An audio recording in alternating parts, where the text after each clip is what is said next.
All right, Ken. First, before you start, could you just wipe your camera a little bit? My camera dirty? Maybe. No. You're in a little soft focus, is what I'm saying. Okay. Let's see, is that better? I think so. All right. So everybody, thank you so much. Ken, take it away. Today I'm doing the amazing jumping rubber band. And this is my pretty, whoops, there's my pretty rubber band right here. As you can see, beautiful blue color or teal. I don't know what color you would call it. And I have it on these two fingers. And this amazing rubber band is able to travel from here over to there with just a quick flick of the wrist. 1, 2, 3, and there it is. The amazing thing about this nice rubber band is it does travel from here back again with 3, 2, 1. See? It's so great. But people would say that, well, that's easy. I'm just taking it and it's a visual thing. So what I've done, I can take another rubber band and as you can see, make a chain across here. So there's no way that rubber band's coming across because if you look, you see all my knuckles right here are covered by another rubber band. And so there's no way that rubber band's coming across. So I go 1, 2, 3, and it jumps across right through and penetrates these rubber bands. It's such an amazing thing that it can come across and penetrate as it goes back, and you can see. Thank you very much for watching. Okay, thank you. Well done. Anybody have any comments, suggestions for Ken? And let's see. I have, okay, Eric has something he wants to share, so let's Be nice, Eric. Eric's Eric's gonna be kind or he's gonna get thrown out of the Zoom. I am gonna be nice. Which, you know which what, is not pointed just at you, Eric. Everybody's gonna be nice. Go ahead. I know. I've always been made an example of, so it's okay. No, I love because I've done that myself, but I have no rings. Your ring actually I think really added to it because when you flipped it back on and I was watching and you flipped over the ring finger. And so it's not only flipped from side to side, it flipped like kind of over and through your ring. And that looked really great, actually. I really like that. Good, thank you. So Ken, the only comment that I would have. All right, hang on one second. Let me find you. Okay. Okay, thank you. So the only comment that I would have is that one time when you were showing the thing after you I flashed, I realized that. Yes, that was the only thing. Otherwise, it was perfect. You did it beautifully. And the way you tapped it, that also drew my attention to the tapping, not the rubber band. And then I saw it move. So, that was fabulous. I loved it. Yeah. Good job. Thank you. Great. So, yes, I would draw your attention to you when you went to show the. I flashed. I realized I did it, but it was too late. I was already into it. Right, but you did exactly the right thing, which is you just kept on going. Yeah. Because if somebody doesn't know, they don't know what they saw. I'm trying to remember exactly how Randy taught us, and I think that he recommended to pull down rather than to the side so much, because if you pull it to the side, then sometimes I could see it. I could see your finger pulling the rubber band. If you pull down the wrist, then maybe you've got a little more coverage. And the only other suggestion, and I don't know, I don't think you have to do this, but especially if you're doing this for kids, it helps a little bit. When you show them you put the rubber band on your fingers and then you show it to them, give them a reference point. Because if it's on, let me add myself to the spotlight. Okay. So if you just say, okay, the rubber band's here and now it's here, it's not as strong a memory to tie to, that the idea that it's moved isn't as strong. If you say it's on the fingers next to my thumb, or it's by the fingers by the window, or it gives them something to ground that information to, and makes it easier for the audience, especially if they're kids, to remember, okay, it was by the thumb and now it's far away from the thumb. Oh, good Because idea. visually a green, a blue line here versus a blue line here, it's hard. If you're not really paying attention, it can be hard to figure out what's different about this picture. But if you ground them as to where it is, that helps. But that was great. It was fun. And you also, and I'm just giving you something to think about. I'm not saying, I'm not attaching a value to it. You showed them the rubber band here, and then you And I turned flipped your my hand. hand over, Yeah. which it's not necessarily a bad thing, but it's, if you've just told them that it's on this side and now you've put it on this side, like does it make it more confusing? I don't know. So it's, there could be a reason that you flip your hand over. It could, be part of the story. It could be part of, something that it wants to be on this side. And if you turn your hand over this way and then it goes over on this side, it goes back, I don't know, but it might make it a little, it's an additional change. Right. So, all right, but fantastic. Well done. That Thank you. was very nice. It was very smooth. You did it, you executed it nicely, and it was entertaining. And at the Thank end of the day, that's all I want. So thank you so much. And let's see, who else do we have with a performance today? The three-way. Yeah. Okay, let's see. Is Larry here? Larry's here. Okay, I see you. Yes, thank you. Thank you. Okay, and Larry is gonna, you have the three-way test for us? Yes, I do. Mentalism from yesterday. All right, fantastic. And Larry, oh my goodness. All right, Larry, take it away. Okay. Anyway, you like my shirt? I bought it just for the occasion. I do. I figure if I'm not entertaining with what I'm doing, at least you could laugh at what I'm wearing. Okay. So how you doing today anyway? You doing okay? Doing all right. How about everybody else? You all doing okay? Yep. Doing good. Wow, one person listening. Okay. All right, for this trick, I got a couple of things that I imported specially from France. Here we have a Sharpay. It costs a lot of money to bring it in. And then we have index cardés, which we will be using as a special purpose. We also have the magic pitcher. Why is it a magic pitcher?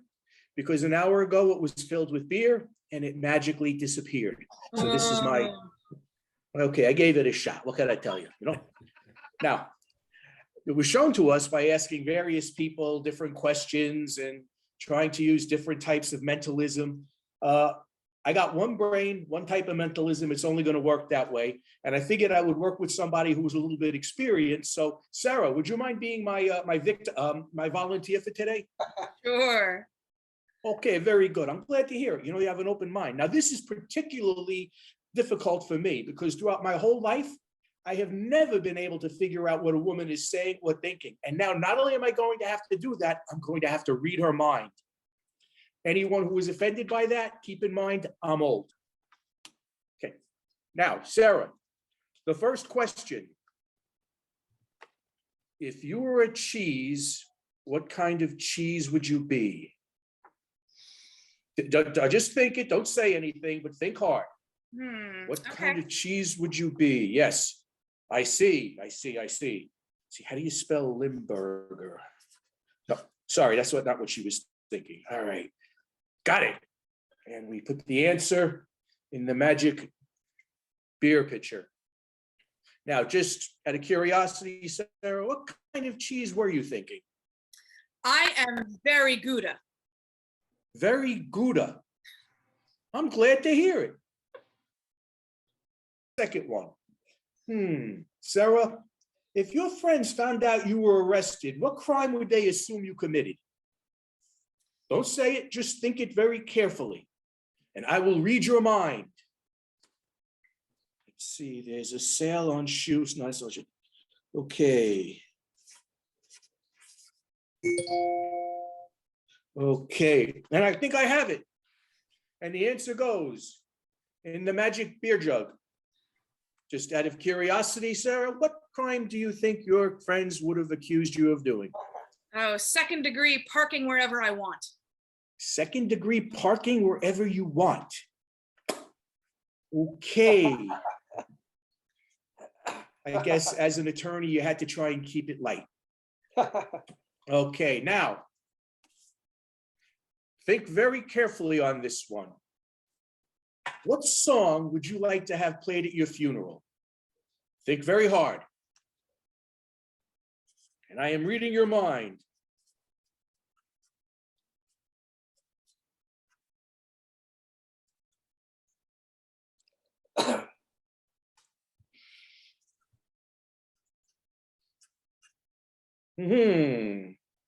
Okay.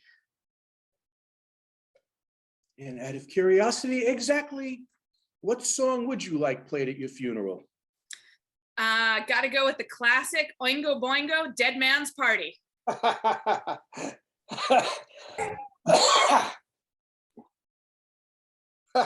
Okay. No wonder I was getting confused writing it. Okay, now this trick is called the three-way test. However, I want to prove my superiority to all other magicians, and I am going to do something which has never been done in the history of magic. I alone will have done it. Now, I know everyone is oohing and ahhing right now. You're thinking this is amazing. You're sitting at the edge of your chair, but I am going to go for it. I will ask a fourth question. Sarah. Yes. Think very hard on this one now. Who do you believe is the sexiest man alive?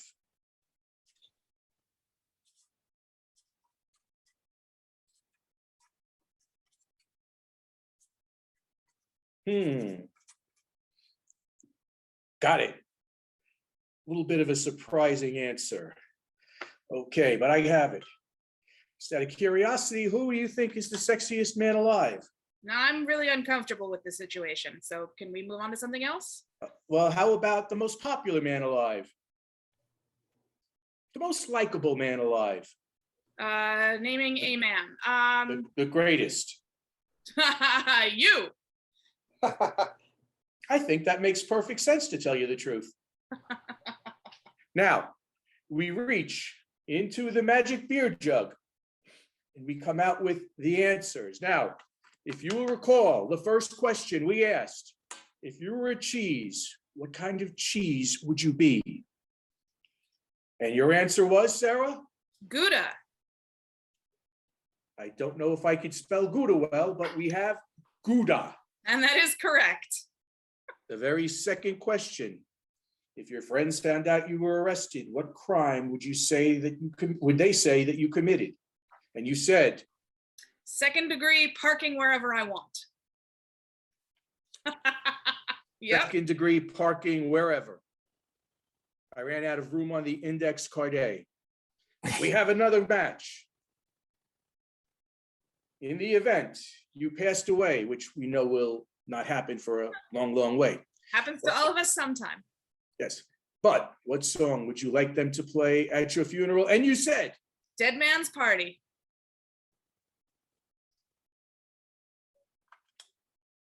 and I just got the first part of it, Dead Man. Yep. Oingo Boingo. That's But I them. did get the group right. You got the group. And of course, the very last one, the greatest man you have ever known. And you said, You. and I don't think anybody is surprised that that is what she said.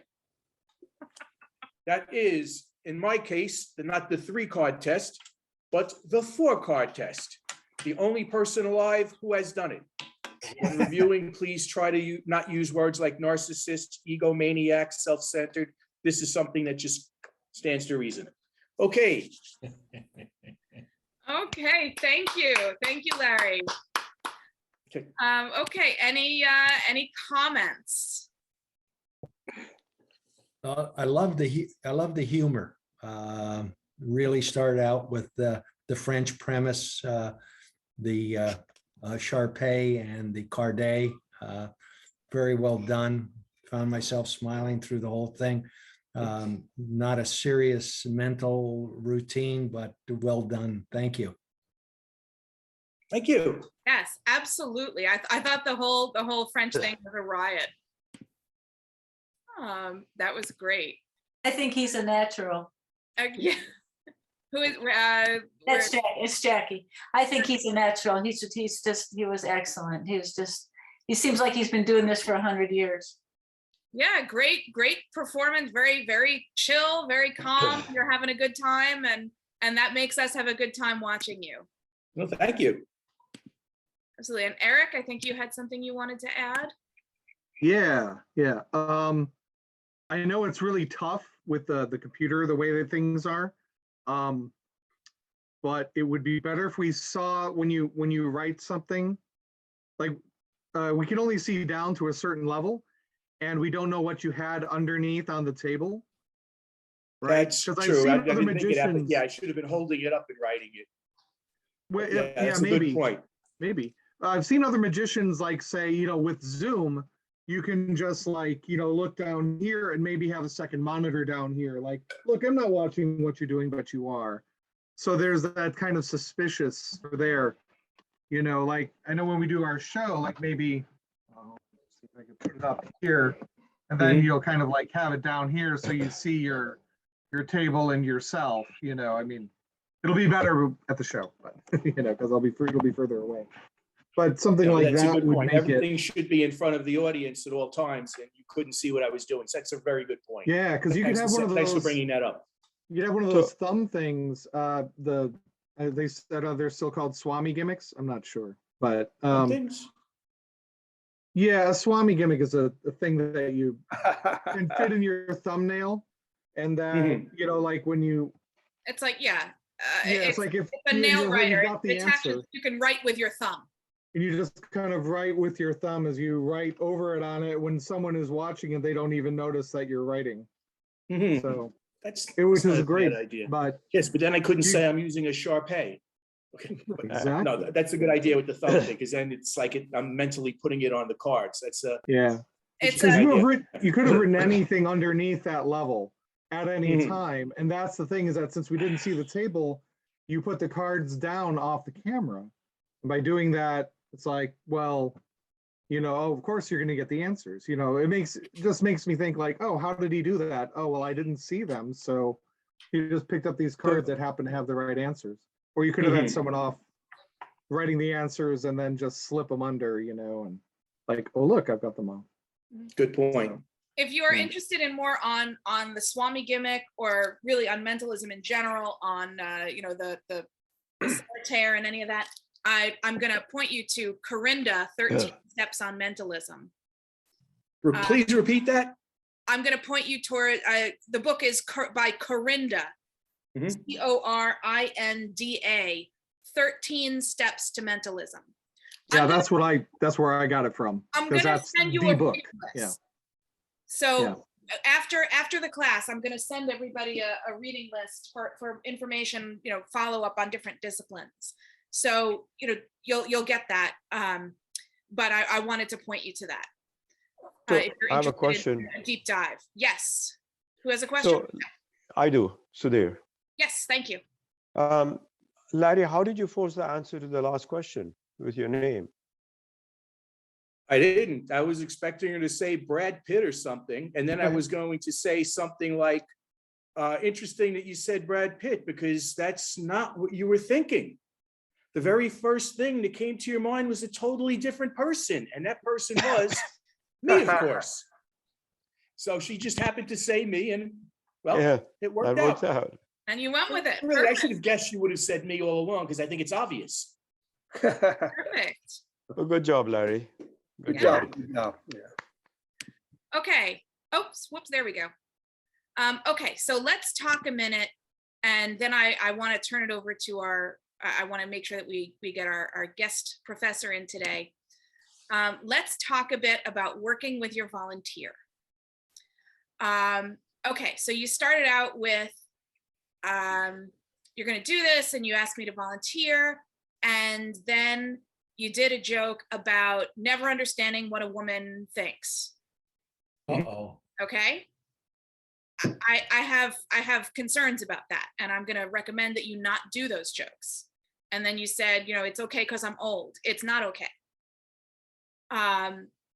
Being sexist and misogynist is not okay. Being racist on your stage is not okay. I get that you don't mean any harm by it, and I get that you think it's just a joke. It's not okay. Mm-hmm. So if you pick somebody who's your volunteer, they are your honored guest on stage. And they are to be the hero, and they are to have the best time of anybody. And if they're not having fun, your audience will often turn on you. If you're making your audience volunteer unhappy, your audience will become unhappy because they see themselves in your audience volunteer. Now, I don't mean to overstate. I mean, it's not like you got up and you were like, and said something nasty about me personally or whatever. So I'm not, I'm hitting this hard because I believe that it's really important. And it's a thing that a lot of magicians, unfortunately, kind of overlook. And I think it's super important. So I'm making kind of a big deal about it. You then asked a bunch of questions, and some of the questions were funny, and it's, I get where you're going with this, and that's great. When I do things where I'm asking my audience member like silly questions like that, I make sure that there's no weight to it. There is no judgment that can be drawn from it.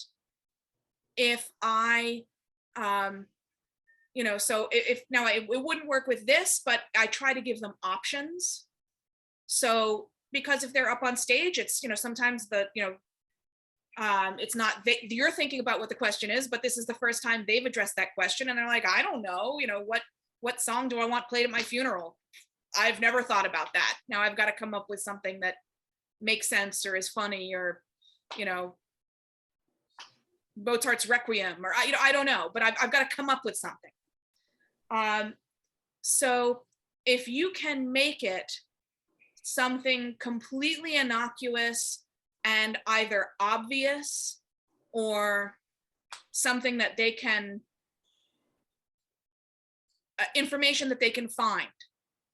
So, put your hand in your pocket or your purse. What's the first item you touch? Or, I mean, maybe that's not even a good one, but, pull a coin out of your pocket. What's the coin? Pick a favorite color. Very surface, because you don't know what information you're going to pull out of somebody, and it could be bad. And it could make the person uncomfortable. Now, when I told you I was uncomfortable, and I thought about it, because my goal is not to mess up your performance. Mm-hmm. And I knew that by not cooperating, I was messing up your performance. And I apologize for doing that. You handled it just right. And you backed off, and you proposed a less loaded question. And that's just what you should do. If somebody indicates that they're uncomfortable, back off. So you handled that just right. Any other comments or questions? Anybody else? Okay. Let's see. I think that was our last performance for today. No, I take it back. Hang on. Is Lauren here? Nope, he is not here today. All right, and Paul. I'm here. Paul, are you ready to show us the magazine test? Yes, I am. Okay, I'm going to turn it over to you. And let's see. Hi, everybody. All right, Paul. Hi, everybody. We've been here for a few weeks, and I've spoken with several of you in some of the chat rooms. but a lot of you I really haven't had the opportunity to speak with. So I just wanted to tell you a little bit about myself. I was born and raised in a very small town called Cassville, Missouri. Now, Cassville, Missouri only had about 1,500 people in it. So when you were a kid, there was only two things to do. The first one was to think of how to get out of Cassville. And then we were so small, we couldn't come up with a second reason. So it was all trying to get out of Cassville. Well, one day after I graduated from high school, if you could believe this was in 1972, 50 years ago, the Carson Barnes Circus came to town.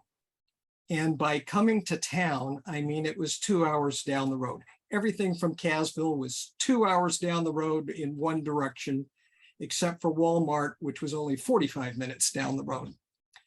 So we went down to Benton to go see Carson Barnes Circus. I said to myself, hey, this is my way out of Cassville. I talked to management there, and I ended up getting myself a job with the circus. So you can say possibly that I ran away to the circus. Well, while I was working for them, I eventually got assigned to work with the elephants. And I found out that the elephants are very intuitive. They're very smart. When we traveled by train, my bunk was in the same car as the elephants. And I would hear them, they would talk all night. And I would get a feeling from them that they were talking to me.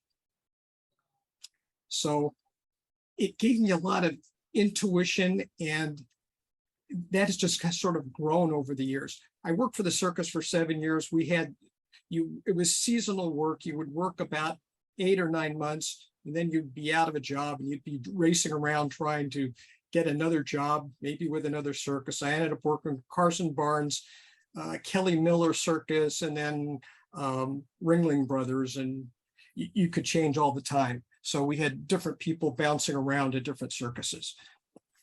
But here in this group, I felt a certain connection with one person in particular. Now, this person lives a whole long way away from me. I'm on the West Coast and she is on the East Coast. And I was wondering if I could get Julie to help me. If she could get her spotlighted there, I'd appreciate if she would volunteer for me. Can you bring Julie up on screen? Hi, Julie. I felt a special connection with you when we've talked in some of the chat rooms. So I was hoping you could help me out. Okay, I need your assistance. I need you to hold your right hand up towards the screen. Okay. Okay, that's good. Hold it right there. And I'm going to hold my hand up there and see if we can get a connection. I know you're about 3,000 miles away from me. You weren't on dial-up, are you? You're on a regular internet connection, correct? Yes. Okay, because okay. I think I'm getting it now. Maybe there was a hang-up with the connection going over the Rocky Mountains. Okay, I think I've got it now. Thank you very much. All right. Okay, now, Julie, I'm gonna have you help me here, but first I want to make a prediction. I'm gonna write it down here on a piece of paper. Okay.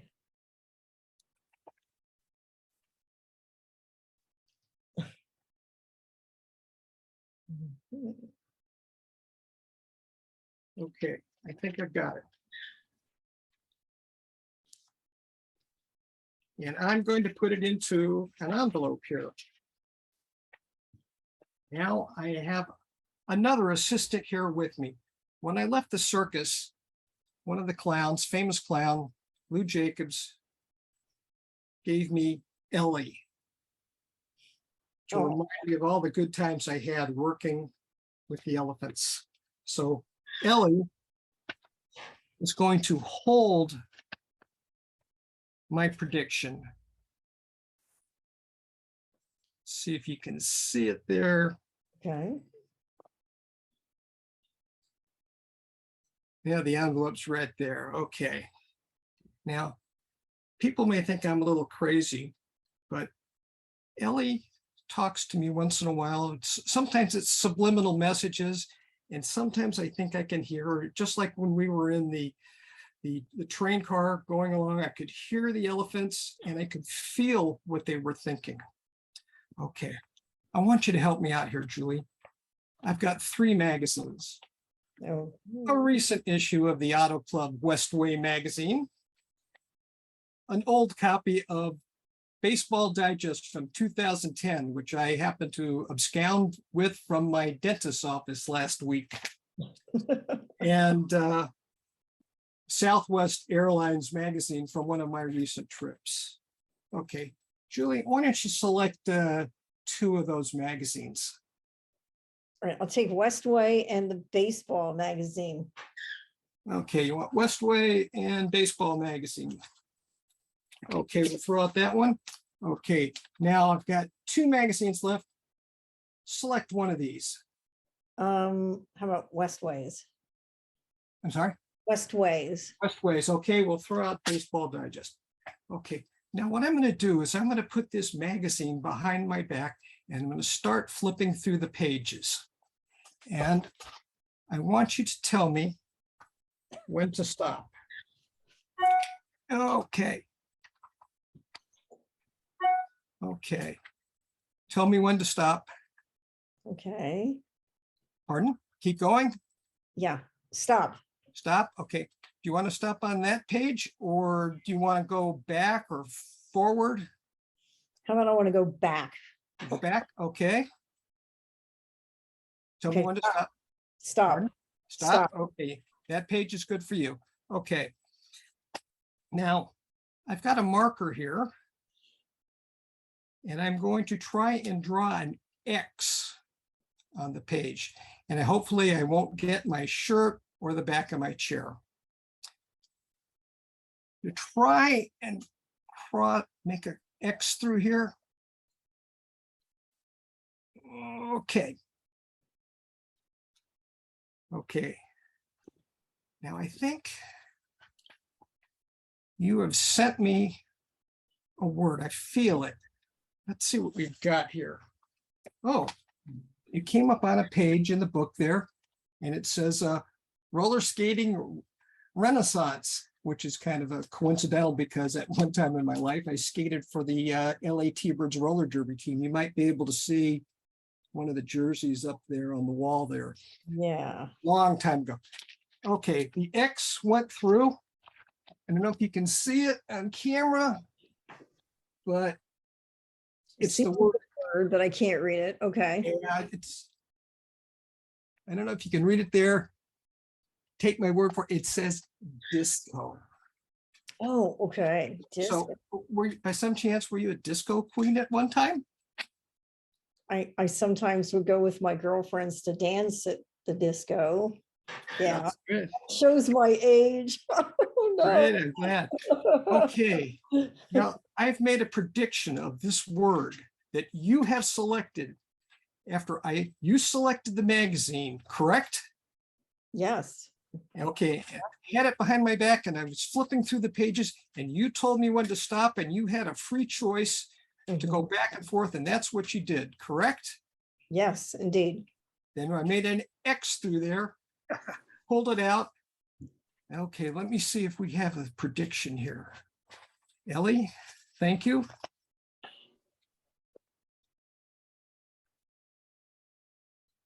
The prediction says Forearm. Wait a minute. You select the word was disco. I have no idea. Wait a second. Ellie's telling me something. Oh. Really? Oh, Ellie says to check my forearm. Okay. Oh. Oh, there it is. Disco. Okay. Yay. Let's give Julie a big hand. Thank you very much. Yay, great job. All right, well done, Paul, well done, Ellie, well done, Julie. Yeah, and well done, my cats who didn't fight during this. I was very concerned. And the bird, who was also fairly well behaved. Yes, okay. Okay, anybody have any comments? No comments, no thoughts? Oh, I have- Yes, Julie, go right ahead. Oh, at the very beginning of your story, you said you graduated from when from high school in the mid 70s? Is that about right? 72. Yeah, where were the Walmarts? You said something about Walmart. Oh, that was only 45 minutes down the road. Now, Everything else was 2 hours. not back then. I'm sorry to pick on you. All right. So historical accuracy is important. Thank you. Sorry about that. No, that's all right. That was fun. Enjoyed seeing your friend Ellie. Very nice. I know a lot of people hold on to their predictions in little wine glasses or something. Why not an elephant? All good. Yeah. All right, thank you. Anybody else? Good job with the story, background story. I liked it. Thank you. And Eric was also waving. Hang on. Okay, go ahead. Yes, yes. Well, first off, yeah, to go off of that, the last comment, the idea of hiding things. I saw a great thing at the Magic Castle where they were doing a bar trick and somehow the guy's card got into the bottle behind that was there the entire time. I have no idea how they did that. I mean, I kind of know, but I didn't know. The only thing I would suggest is that when you put the X on the page, I saw that the X was on, let's use this as a page. Yeah, the X was on just a little article here, like perfectly inside the article, right? If you look at your page, right? The one that you used, the X was inside like a little, like just a little article. And I would suggest just making a crude X Make it around the whole messier. thing. Yeah, less perfect. Exactly, because it sounded, it looked like, oh wow, go behind your back, you just happened to X perfectly inside this Okay, good point. this thing. That's the only thing. Other than that, yeah, I thought it was great. I love the use of Ellie and the misdirection with that and your arm, because the more permanent it is on the arm, the less, there's no way you could have hid that. You know what I mean? There's no way you could have done that at the last second. It Can't was do that always with a there. nail writer. Exactly. Yeah, no, that's great. That was great. Yeah. All right. Anybody else before we wrap up the performances for today? All right, great. Well done. I enjoyed watching it. I enjoyed the story. A personal story is great. It lets the audience connect with you and learn something about you. And that's, I mean, that's, if they, as I keep repeating, if they like you, they'll like your magic. I might tighten just a little bit. There were a couple of times when you looped back and repeated some things. And so, that's when writing something, writing the script down. And, I'm not saying you have to memorize it and do it word for word, but, write it and edit it and try and keep it tight. But well done. That was fun. Now I can take this long sleeve shirt off. Yes, go get comfy. So now let's see. Now we will turn it over. There we go. Now we will turn it over to our guest professor today, a man for whom I have no introduction. That might be the best. Yeah, sorry, I forgot to ask. My bad, Mark. He is a member of my book club, a great performer, an entertaining performer, a very talented performer, and a great teacher. So Mark Randolph is our next and final guest professor from the Department of Resourcery. And he's going to teach us about sponge balls today. Mark, I have you spotlit, and take it away. Thank you.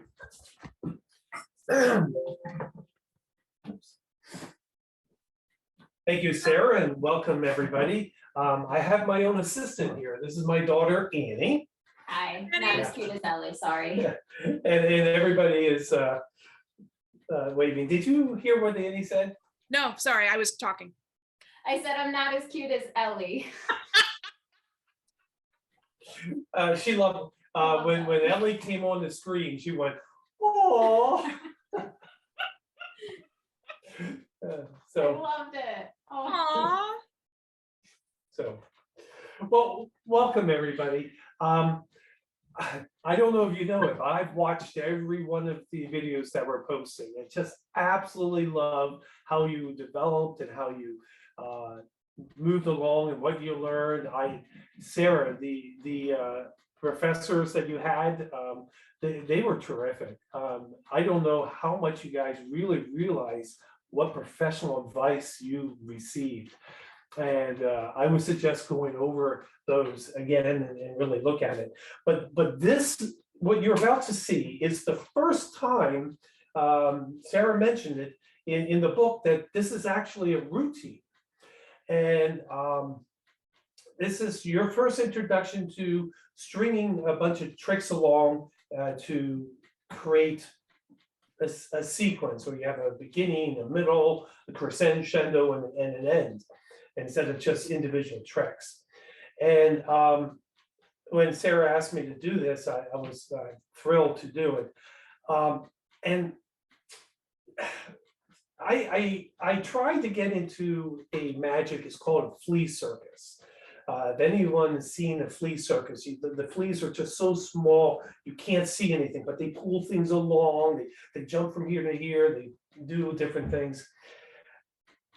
You do know why I can't do a flea circus, don't you, Amy? We got dogs and cats in the house. Andy will not allow me to have a flea circus while, so I had to come up with something different. And there is something that I have. They're a little cheeky. They have a lot of fun, but I would love to show them to you and see if I can introduce you to some of them. There we go. There's one. These little red balls, they're a little cheeky. They love performing. They love doing different things. They have their own style and acrobats. So I love to show you some of the things that they do. For instance, they love, well, watch. Now you would not realize it, but this little guy actually came into my pocket. And they love doing stuff like this. Now, this one has a question for you. Watch. You ready? Where do you think he is? Which hand? Right hand. Right hand? You would think so, but actually, he's here. This is where he is.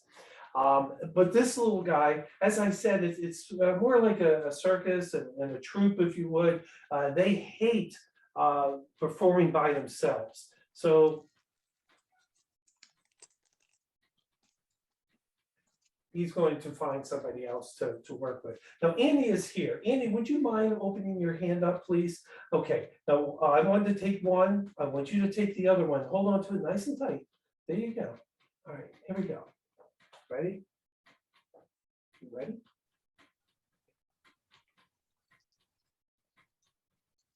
Go ahead, open your hand. Yeah. Excellent. Now they have a little thing, it's a little acrobatic for them. And so here they go.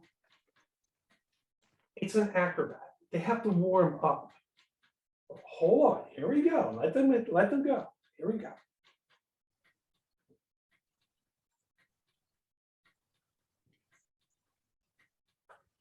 Ooh. So, now they do something that fleas can't do. I don't know if you realize this, and I'll stand up and show you.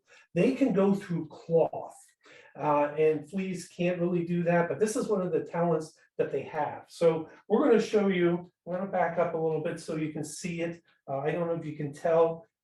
He's in my pants, and what we're going to do is we're going to try to help him and get out of through the cloth. There he goes. There he goes.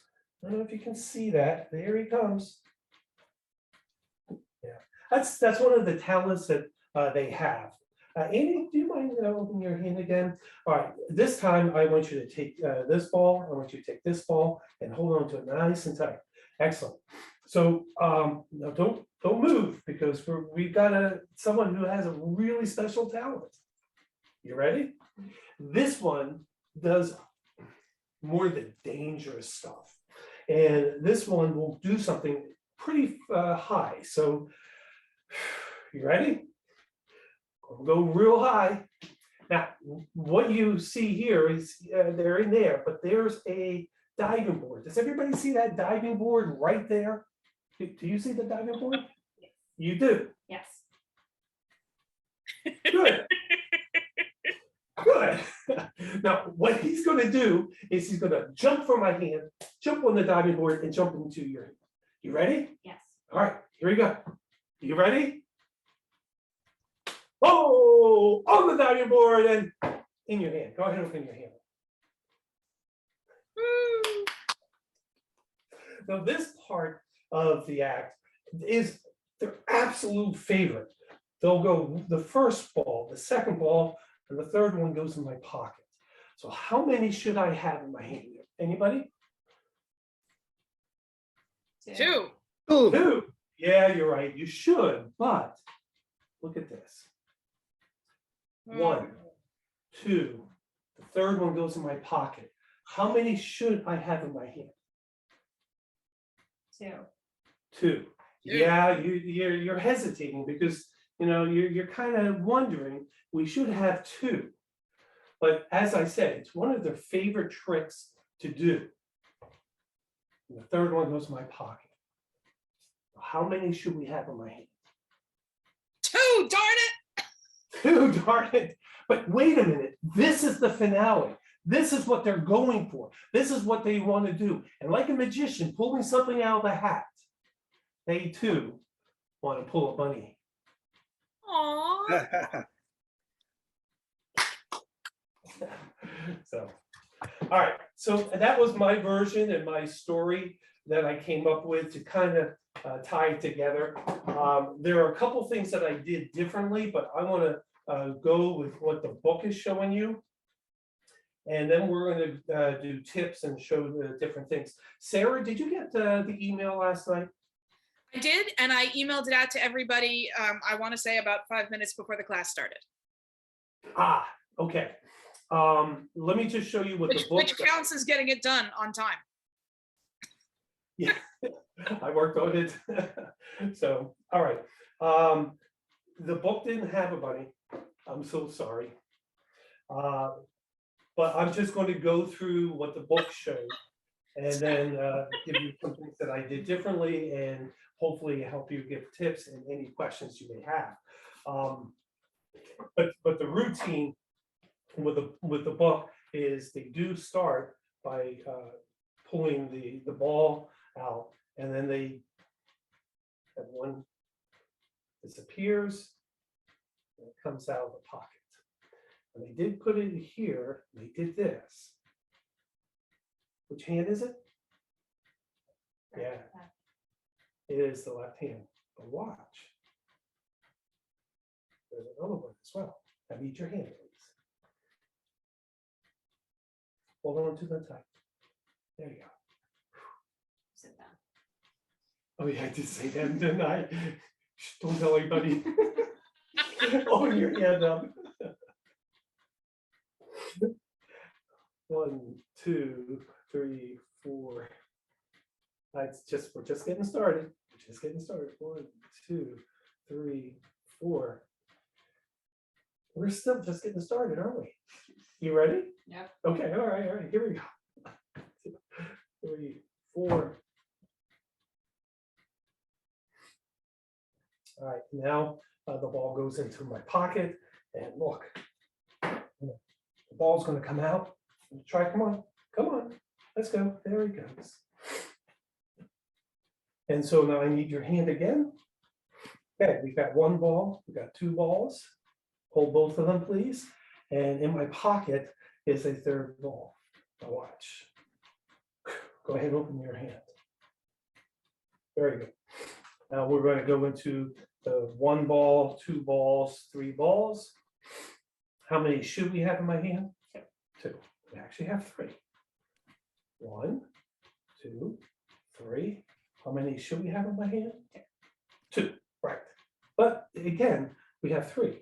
We have 1, 2, and the third was in my pocket. How many should we have in my hand? 2.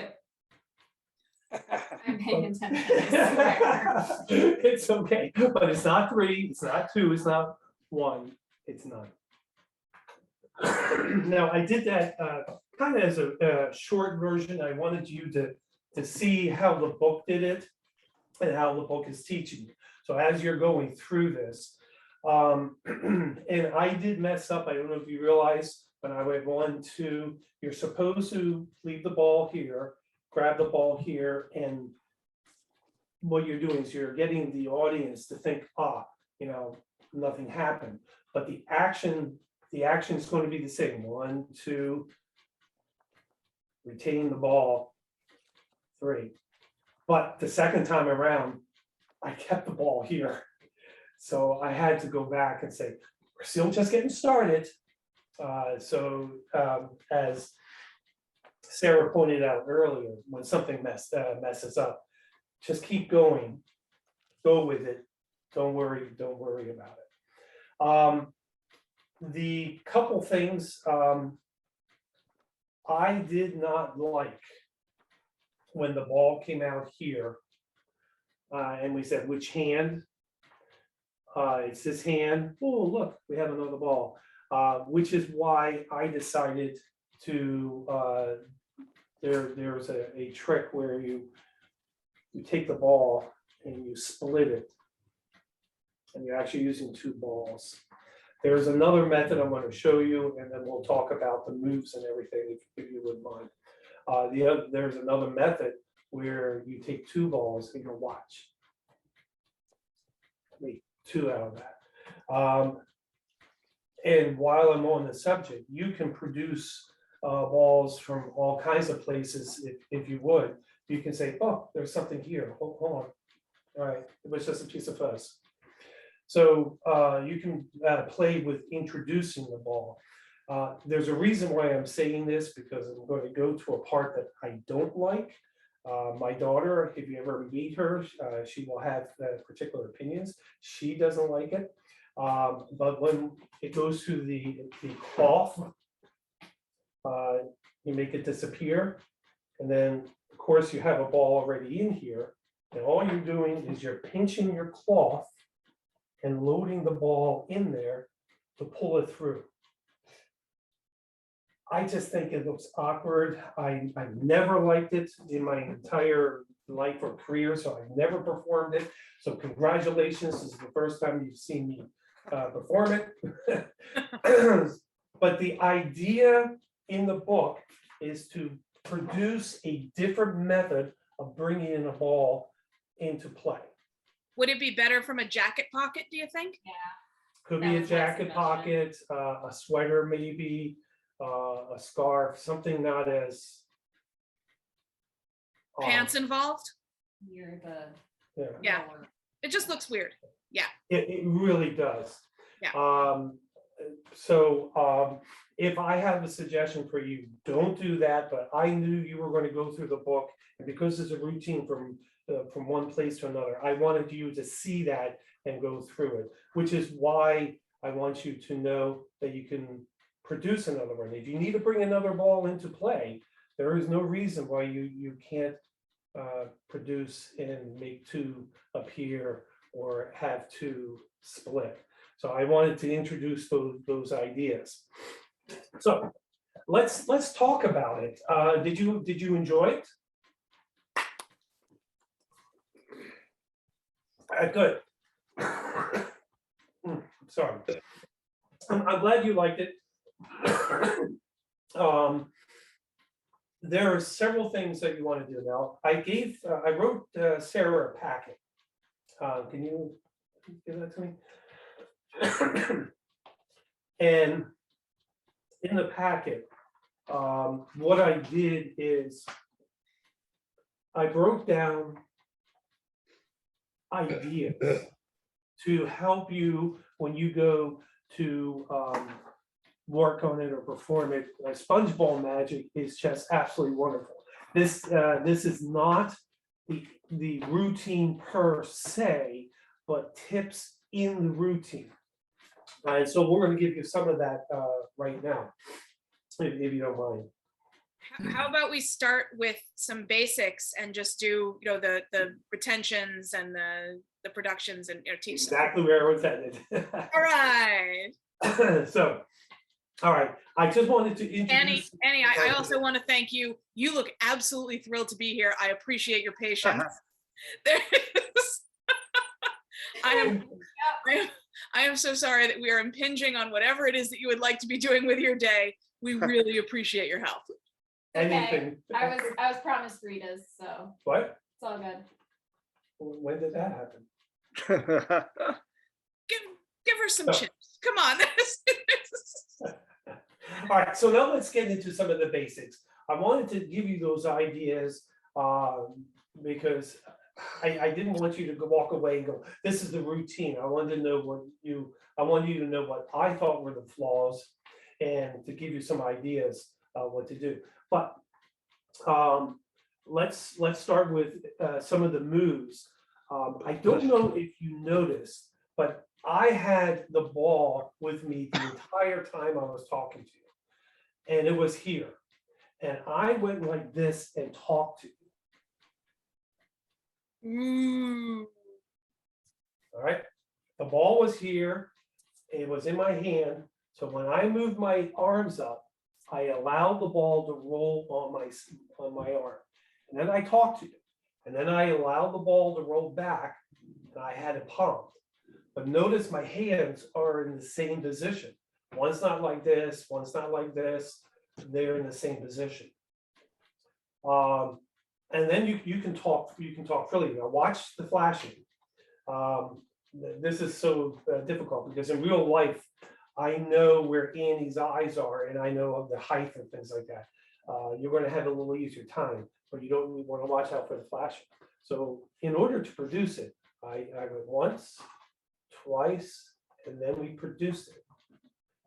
And I want to go a little closer so you see how I actually produce it.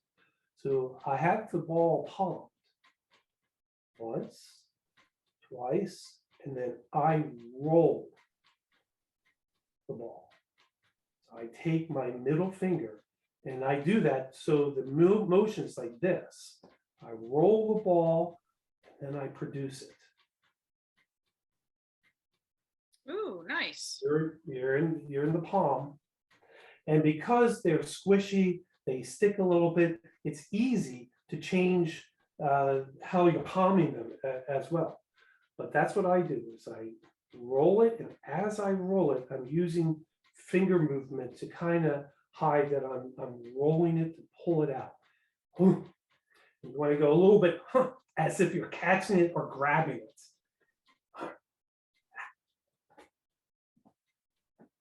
All right, so, does everybody, I see everybody trying that, Sarah, because the way I'm set up, it's kind of hard to see everybody. If you can help me make sure everyone is at least Sure. doing that. And by the way, you can sit here for a long time talking with a ball in your hand and people don't know it. Or you can have the ball tucked away somewhere. Now these are small collars. Let me just go up a little further. These are small collars. And I could be talking to you a little bit and, you know, just scratch or whatever. It is normal to do these kind of things as a human being. So you can steal the ball if you want to. But if you're natural and you're talking, look where my eyes are, look where my body position is. If I'm focused on you, you're focused on me. Are you looking right now? Are you looking at my hands or are you looking at my face? Face. Yeah, because I'm looking at you and I'm engaging you. This is not important yet. So you've gotten this all throughout the course.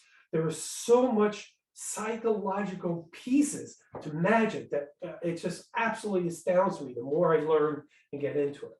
So do not worry too much about having a ball in your hand. Be natural, relax. You can talk. You can tell your story. You can use this method if you want to. There are all kinds of things that you can do. But when you're ready, you just a little magic and then roll, pinch, and grab. And then I don't know if you noticed, I did this and then I did this because you as an audience need to really see what I did and take it in. And I slowed down on purpose in certain things because you need to see it's a ball. You need to see what it is. By the way, this is a ball. This is a red ball. It's not a sponge ball. Good, yes. Normal folks don't get what a sponge ball is. I don't know if you noticed. I called it a little guy, I called it this because I put a little personality into it. But when I described what this was a sponge ball. That ball. I am human. Yeah, thanks. I am human. That's why when you do card tricks or string tricks or rope tricks, this is not a special rope, or this is not imaginary rope, or this is not a different thing. Now, the one exception, Larry, you said this is a magical beer pitcher. And then I had it filled with beer and it magically disappeared. That was funny. That was not saying, oh, this is a special prop. The more ordinary something becomes, the more ordinary something looks, the more the audience will take it as ordinary. Psychologically, people fill in the blanks. That's why if you hold up something that looks like it's a box, but it's just a piece of paper, the audience fills in that it's a box. Make sense? Mhm. Okay, Sarah, I'm going to rely on you a little bit. Are you okay if I go to making it disappear in the hand? Yes, I think everybody, can you just give me a wave? I'm looking at the gallery now. Anybody want to spend a little more time on that first production? No? Okay, so we're gonna move on to the vanish. Okay. The important part, and by the way, this is the first time I actually did this kind of vanish. There are many kinds of different vanishes. One of my favorites is it's very open like this. That's how I do the performances. There are other ways of loading it into your hand when you're not really loading in your hand. But for now and for this class, this is the way the book shows you, and there's nothing wrong with it. It's almost like a coin trick, and it becomes timing and attitude. Where's the ball, folks? Okay, you unmute. I want you to answer me. Left hand. And Yeah, it really is in my hand. Okay. Where's the ball, folks? Left hand. No. oh, And this is how you practice it. You want to actually load it in. Now, it is actually loaded in. Look at my hand. I'm naturally doing this without even thinking about it. So for magic, I'm just going to extend this a little bit more because what I want to do is to direct the attention toward where I want the hand to be. So there's one more thing I want to show you before we work on this a little bit more. See my hand? Do I have something in my hand?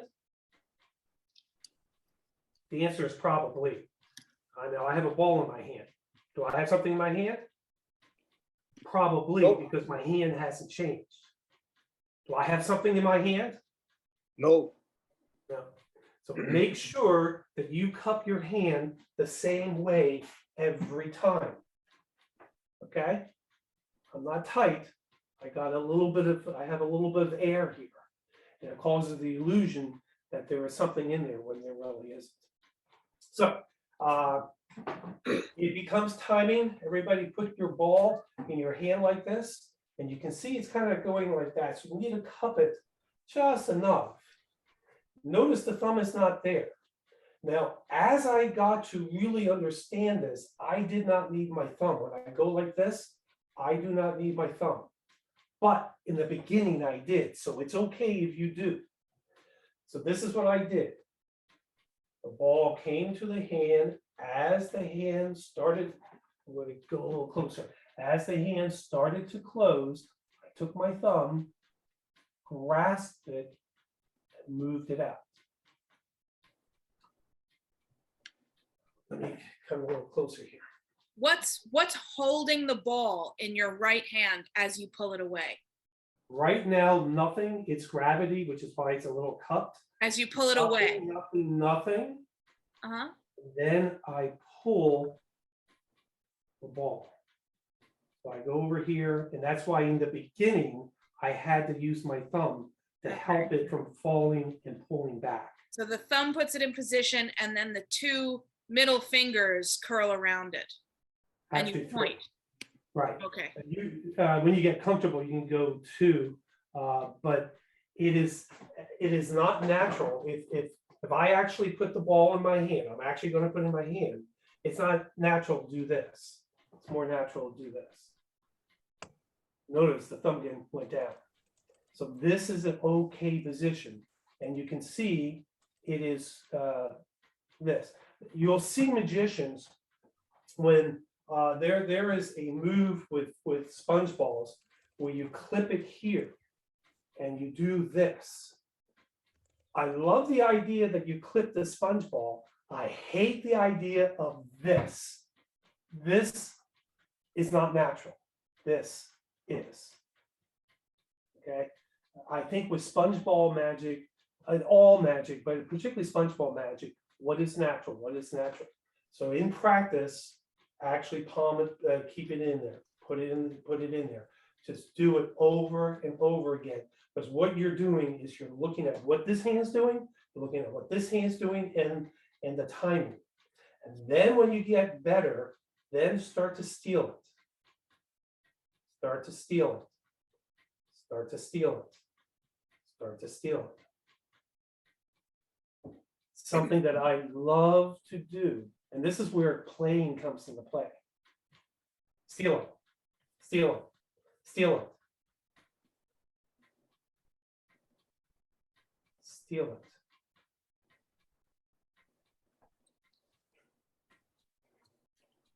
Steal it. So I play with how slowly I do. I play with how fast I do. And just play, play, play. And you can have a lot of fun. And try to figure it out. As I got to get better, now everybody, I want you to have the ball in your hand. We're going to steal it. As it cups over the hand, you're going to start to curl. You're going to take your thumb, and you're going to steal the ball. And as your fingers curl, you're naturally going to hold the ball and come out with your finger. It's a timing. A lot of times it's timing. I've gotten to the point where my steal is this. Okay. My steal is I'm not using the thumb. But in the beginning, I had to do that. And part of it was confidence. Part of it was feeling the ball, feeling what it was like to go from one to the other. Henry, make sense? Henry, Yes, sir. Mark, just one question. I noticed that when you actually transfer the ball, you do not point. When you steal it, that's when you point. I was doing, yeah. I did notice that when I don't steal, my point is more curved as opposed to pointing. Earlier, I mentioned that this would be natural. Yeah. But for magic, you just go a little more. It's just a small exaggeration. With me? Does that make sense? So probably in performance, I was doing more of a pointing because I was conscientious I had to make sure this hand pretty much stayed in this position most of the time, and both hands were going to be very similar to what it was. Yeah, so yeah, I would not be surprised if right now while I'm showing you, I'm doing less of a point than I actually stealing. That's a good point. Thank you. Good point. Thank you. Good point. Mark, I just had a question for you. This is Jackie. How long does it take you to master Hold this? on. Oh, I'm sorry. Oh. Oh. Oh, I'm sorry.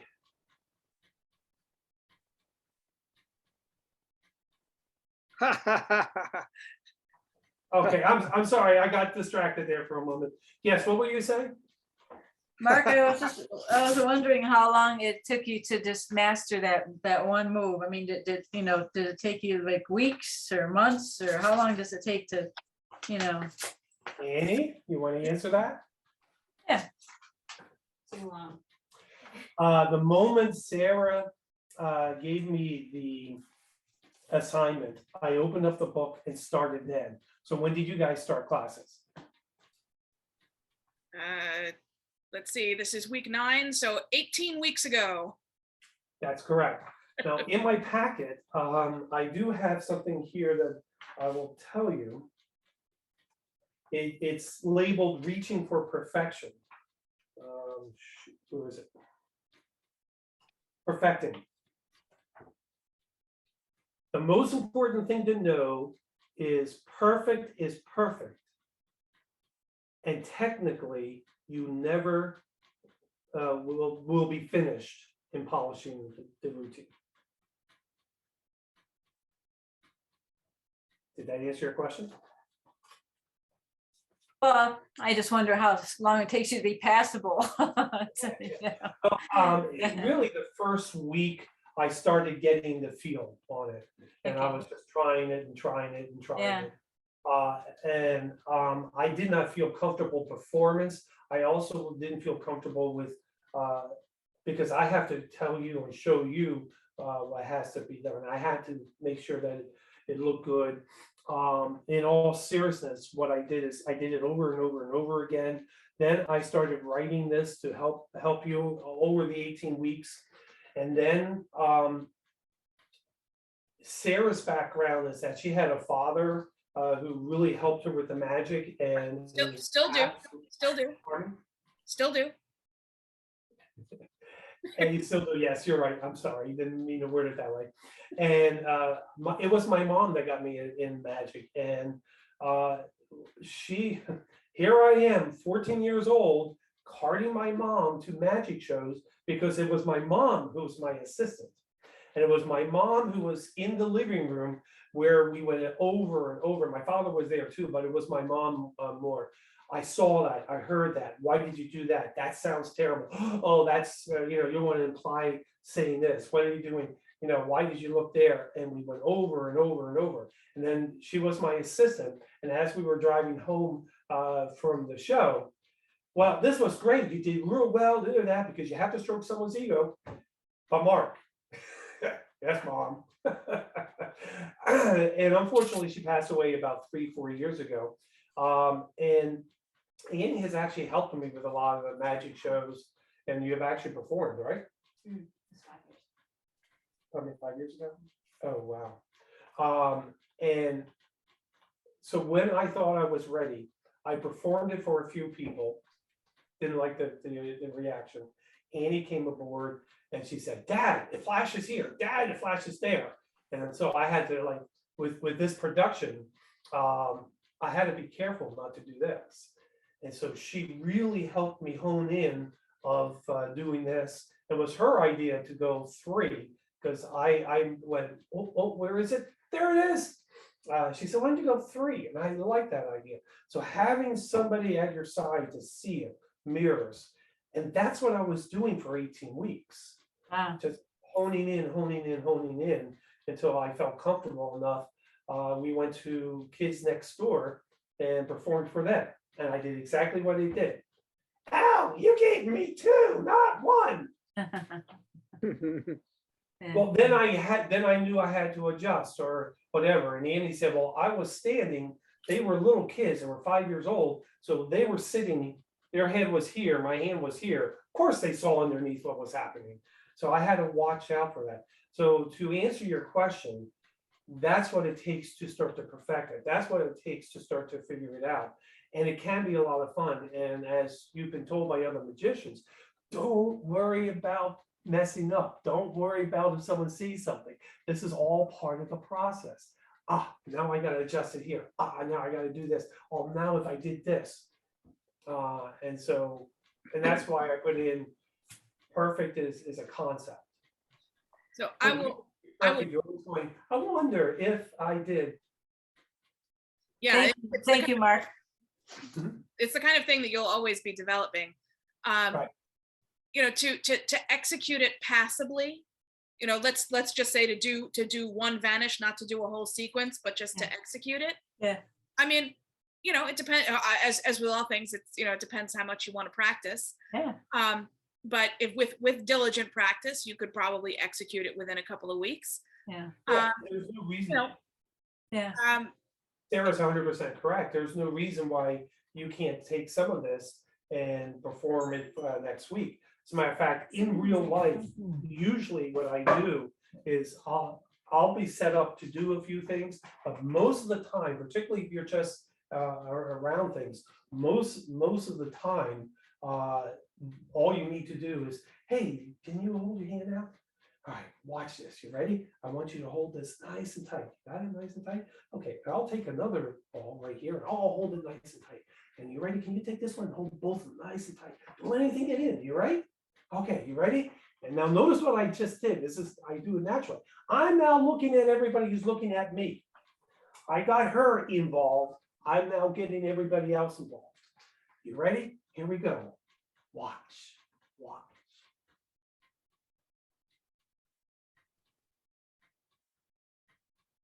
Go ahead, open your hand up. And it gets a reaction every time. Do you need to do more than that? No. Can you do more than that? Yes.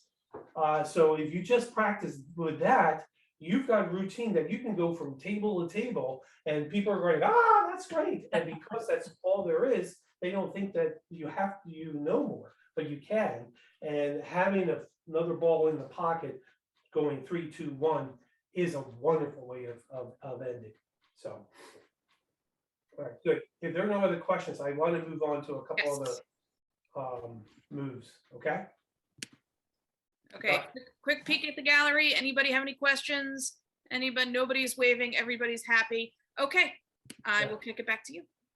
I don't know if you are picking this up, and I hope it's coming across, but with sponge ball magic and all magic, but to me, sponge ball magic is so personal. Notice I'm talking to you. Notice what I'm doing. I'm leaning in and looking at you.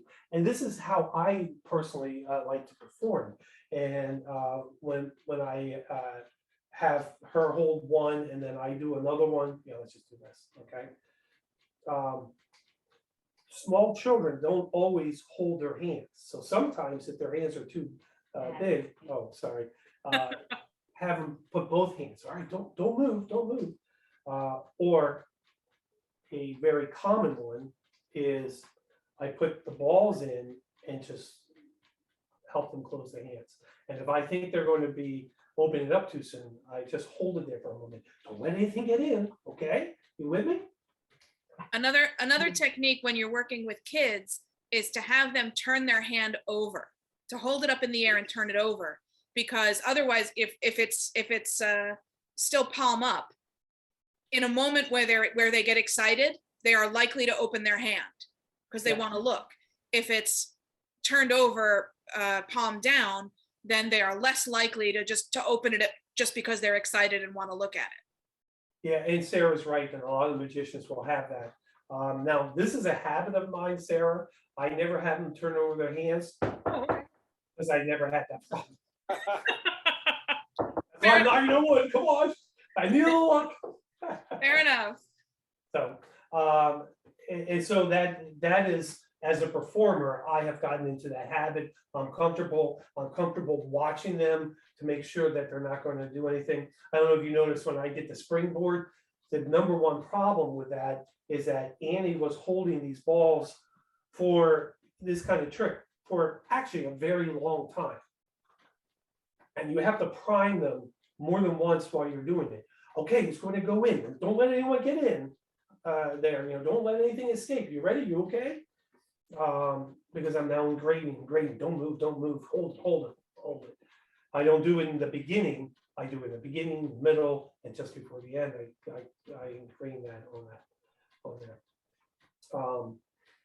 And there's nothing wrong when you have like a funny line.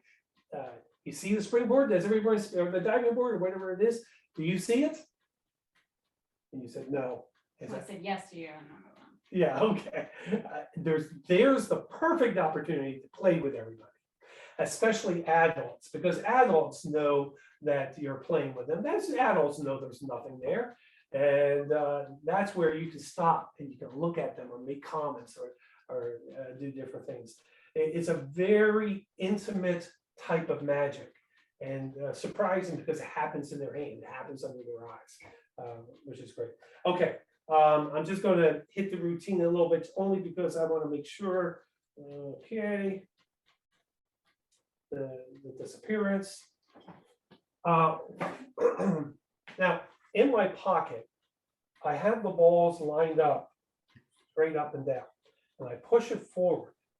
So when it's time to get a ball, I'm not fishing. I'm just going down and pulling it out. It's that simple. Now on this side, if you want to have a ball here, the idea is not to have an empty pocket. Ooh. It could be reading glasses, it could be rope, it could be, if this is a silk, magic we call it a silk, in real life it's a scarf. Okay, so in my pocket, the silk is here and the ball sits on top. So now I'm not going, one folks, we'll get there. Right? Unless so- you're wearing ladies' pants and there's not much room in your pockets anyway. Exactly. Sarah, I do have a section there, but what happens if you don't have pockets? What are you gonna do? Well, it could be anywhere Awesome. from a bag, a purse. You can Absolutely. tuck them in a belt. That's If your great. shirt is over your belt, you can actually have it sticking up here. So all you need to do is move the shirt up a little bit and seal. But the idea that it's somewhere where you know where it's going to be and it's not going to travel, so you don't have to hunt for it, is Exactly. very well taken. You're absolutely right. Right. And what I did in real life, if I do a sponge ball routine, I will use this method and have them change colors. For instance, thank you.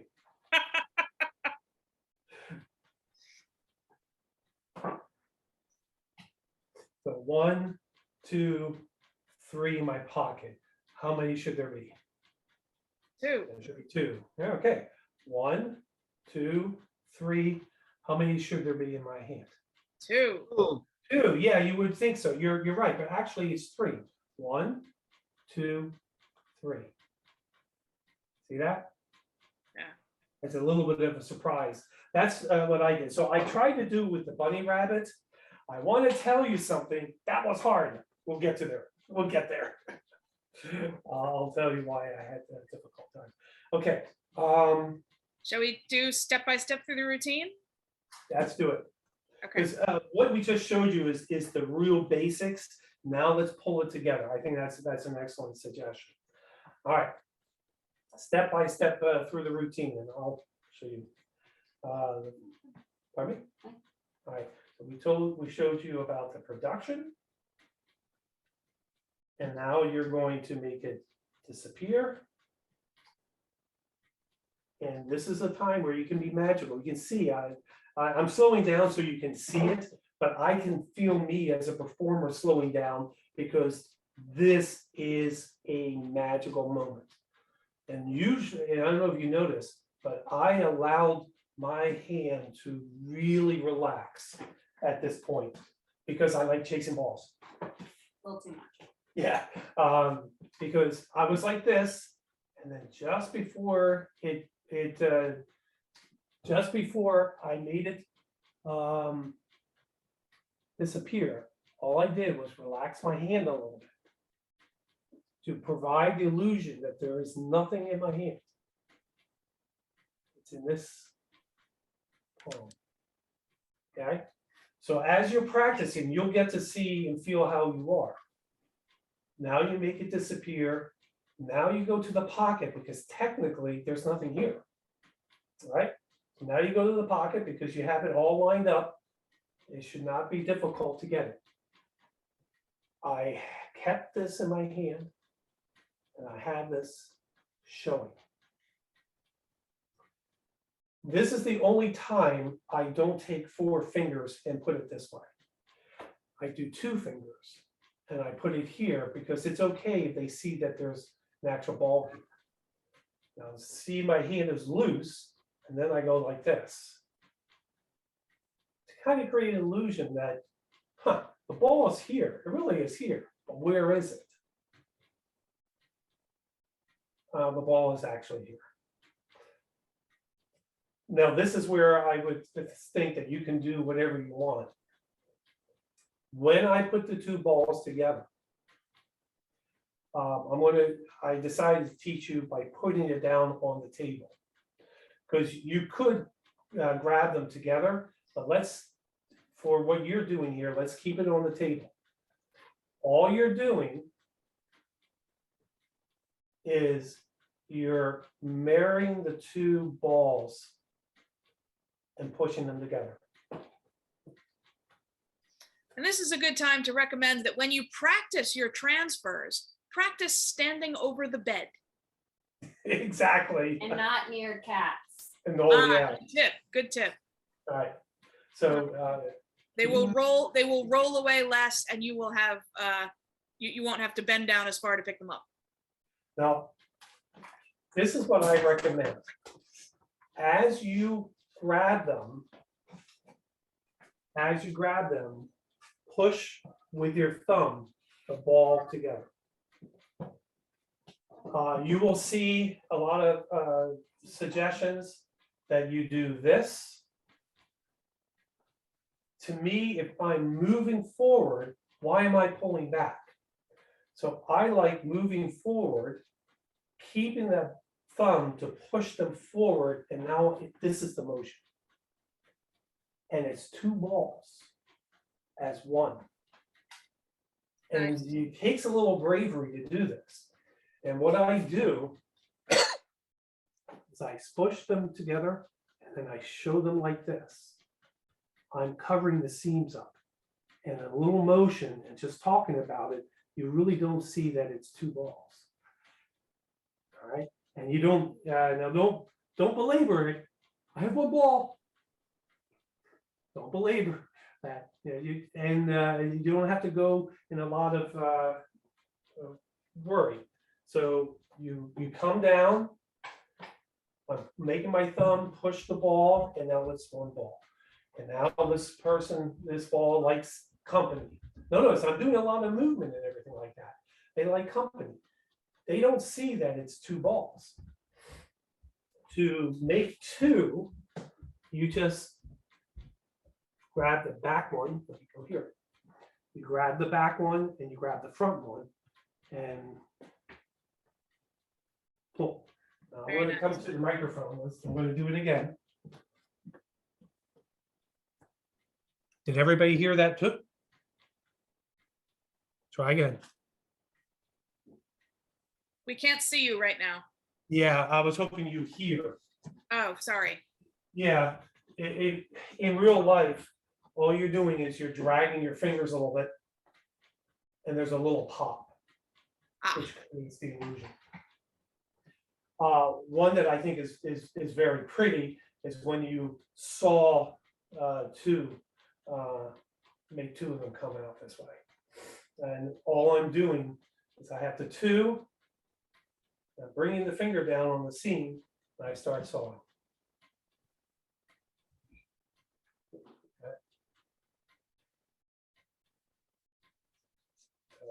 Just so we're all together. I have one ball, one is palmed. I pick it up like this.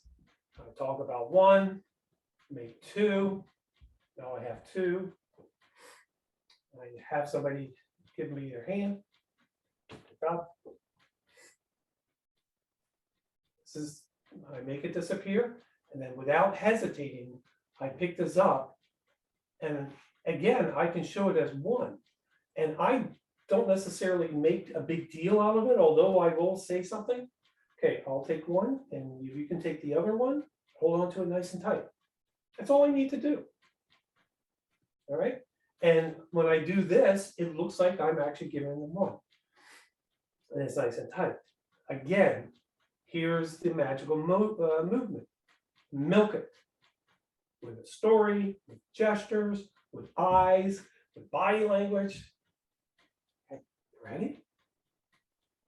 Yeah. Bring your hand up. No, I sit back because I'm no longer the performer. They are. And the attention and elevation should be here. Sarah mentioned that with some of her thoughts earlier, and she was 100% correct. We have a lot of sponge balls. You do have to understand that we have a box of sponge balls and things here. So, but she is the one that's going to be, oh, and you're to, you know, work off of that. This is an old routine. There are those that count up to 10. There's nothing unique with what you're about to see here. You were taught to all the moves, 1, 2, 3, and what you're doing is you're actually placing in here. You're getting the audience used to actually went in here. 3, 4, 5, and then that's why nothing happened. And in the book it says, oh, no magic happened yet. But the idea is you're getting them used to boom, boom, boom, boom, boom, boom. I actually had 2 balls in here. I don't know if you were able to see that. Boom, boom, boom, boom, boom. I didn't steal anything. The pattern, the beat is the same. Boom, boom, boom, boom, boom, boom. Okay? You're playing with the audience's mind. And that's the idea behind this. Sarah, are you okay if I skip the through the cloth thing? Yeah, I'm okay with it. Is the room okay with it? Anybody really want to see that? No, it looks like everybody's all right with it. And I just want to point out that we're seeing a lot of the different phases of the routine look different, but it's the same moves. There may be small, there are any number of ways that you can do a vanish. And, but you know, if you can do 1 or 2, one will get you through this routine. Right. And, exactly. And that's basically what it is. This is basically the only vanish that they're teaching. Yeah. So it's 1 vanish, and then a lot of ways to do that, and different ways to set up the vanish, and ways to show the vanish, and then produce it from different places. So and that's why they did. Where you finished, Sarah? I'm sorry. No, but go ahead. It's all right. That's why going to the pocket was, from the author's point of view, important, because now, first off, it's an excuse to steal a ball, and second, it was a different method. And since I have it here, all you do is you make a well, and when you bring your hand over, just like making it appear, I put it in the well like that. That's all I do. You could do it. You're there. You could do it through the tablecloth. Right, through the tablecloth. Excellent. Yeah. So maybe that would show better. So when I'm actually here and I'm loading it with my ring finger. Mm-hmm. All right, and then just pulling it through. Where else have we seen a technique like that? What does that remind you of? Pop quiz class. Pop quiz class. Where have we seen that kind of technique before? Coin silk. through the napkin. Points. Yeah, the Silk. coin penetrating the napkin. Yeah. Yes, we've seen it. We saw it with the thumb tip. How you have that you make the pocket with the thumb tip, you scoot the thumb tip in there, and then you pull out your handkerchief. We've seen it with the coins. We use the same techniques over and over. So if you learn these things and you spend a little time doing the vanish, you can use that vanish for sponge balls. You can also use a lot of these vanishes for other props. You can do this. I mean, the same way that you vanish a coin, you can vanish a sponge ball. So all of these techniques are, it's all mix and match. Yeah. The same thing, because now I've stolen a ball. I'm going to ask Annie to hold her hand out. And then I say, here's one. The same technique. I just go, here's two. Now I'm doing it, I'm not in real speed. And here's the second. And you can pause if you want. I don't, I usually do a very, and I want you to hold both of them.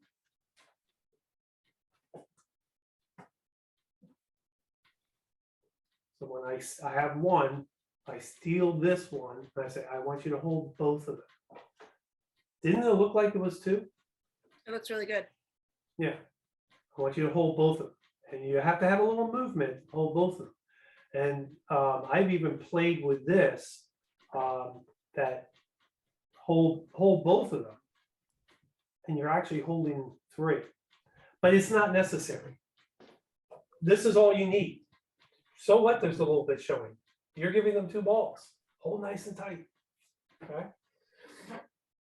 And once again, as Sarah said, the vanish is here.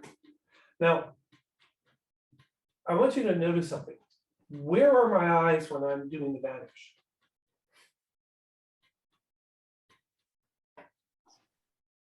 Was I watching what I was doing? I glanced down and then I went up. Because psychologically, this is not important. The ball is here. Why would I put a lot of attention here if the ball wasn't there? Right? So I'll do this. And now this is what's important, the height as part of the story. This is the dangerous part, folks. There's a little thing here. Now I'm going into the story. I'm giving the mind time to be less focused on what I did here and more what's going to go here. And all I did was psychologically, I can't snap my finger if I have something in my hand. So, boom, boom, open your hand. All right. And then what I did is, as she had three, I don't know if you noticed, I actually put my hands down and relaxed. Once again, I wasn't the focus. She needs to be the focus. And if anybody glances over to me, they don't know this. They see me here. Excellent. Very good. Now I will take it. And as I put the balls down, notice my fingers. They're down like this. Okay? I didn't do this. I did this.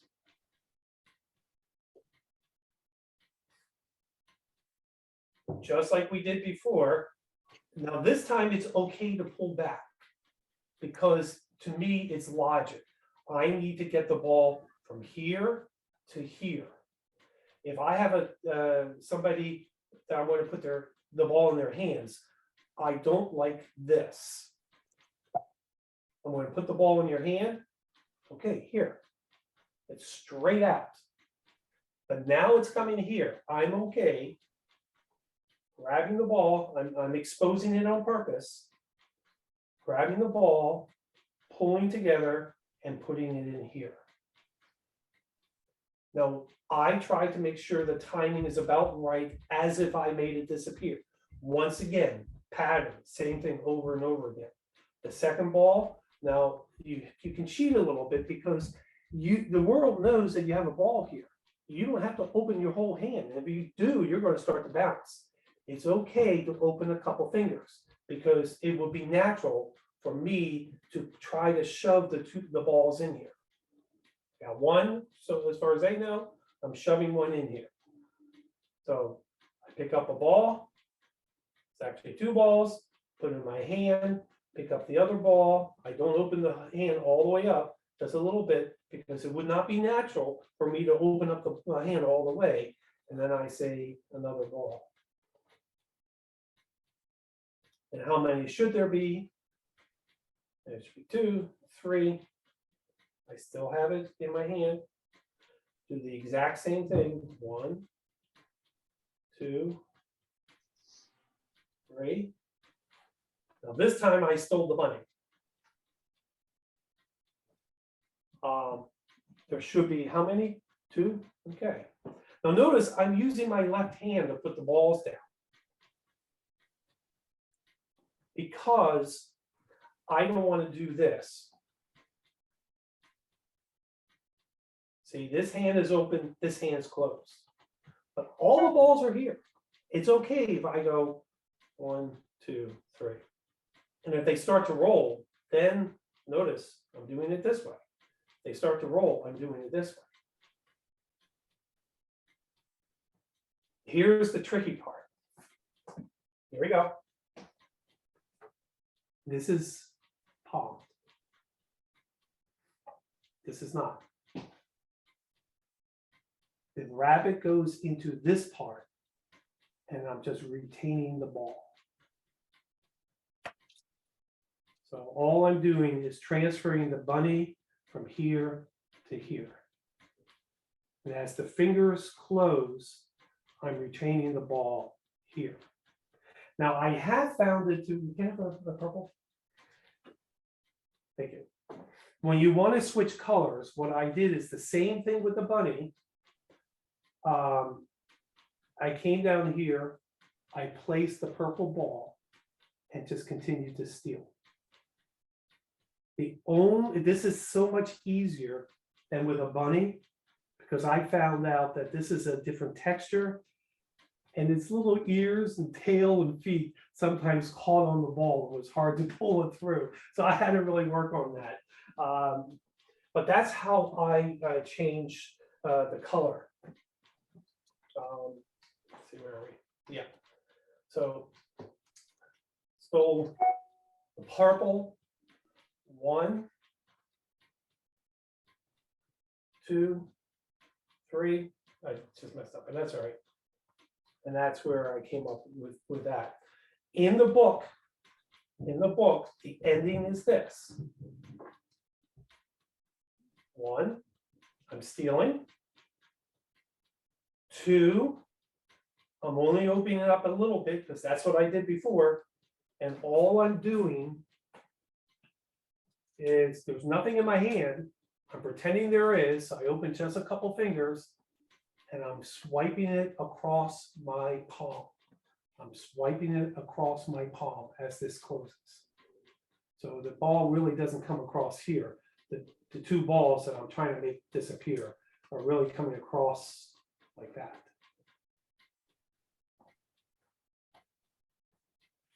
Then again, because you're keeping your fingers closed all the time, you have this. Drop all 3.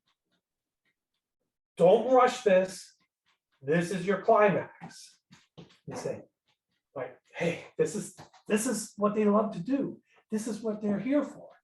And they love doing this because watch. It's not 3, not 2, not 1.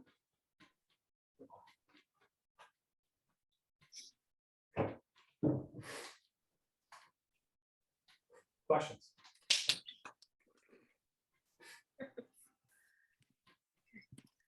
So any questions about specific pieces of that, or the routine in general? Shall we try to walk through it together?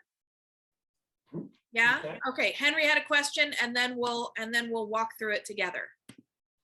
Okay. Oh yes, Mark, from your experience, when you keep loading your spectators hands with additional balls or an additional object, do they ever feel the difference?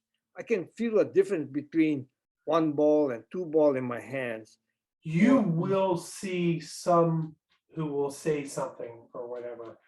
Most of the time, the person who is picked out to be the spectator or the assistant or to help you out, their mind is rushing quickly.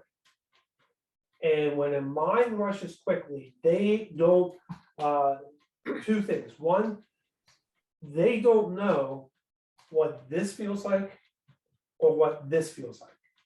They don't know. And if I'm telling you, hold both of these, the first time they held one, now they're holding two, it feels thicker, and their mind is, okay, I'm holding more. Okay. Now there is a bunny trick where you have mama and papa and they go together in the hands. Okay. All right. You're loading all the babies in with the mom and the papa. That is a significant difference. And if you do the routine where, okay, relax, there is a routine part where you have somebody hold one bunny, but they're actually holding two. You don't want that person to hold two bunnies because they know how this feels, and this is a significant difference. So in this kind of show, the answer is yes. I would now do it to somebody else because they don't know that that doesn't feel like two bunnies. All right. Good point. Right. Okay, so let's step through it together, everybody. So what's our starting position, Mark? One ball in our left pocket, or if you don't have a pocket, you can just put it on the table right now to simulate it, and three in the other pocket. And let's pretend you're ready to start. So you just very casually pull out of the three, you pull the top first one out, and you've clipped it, and you do a magical pass, roll, and produce it.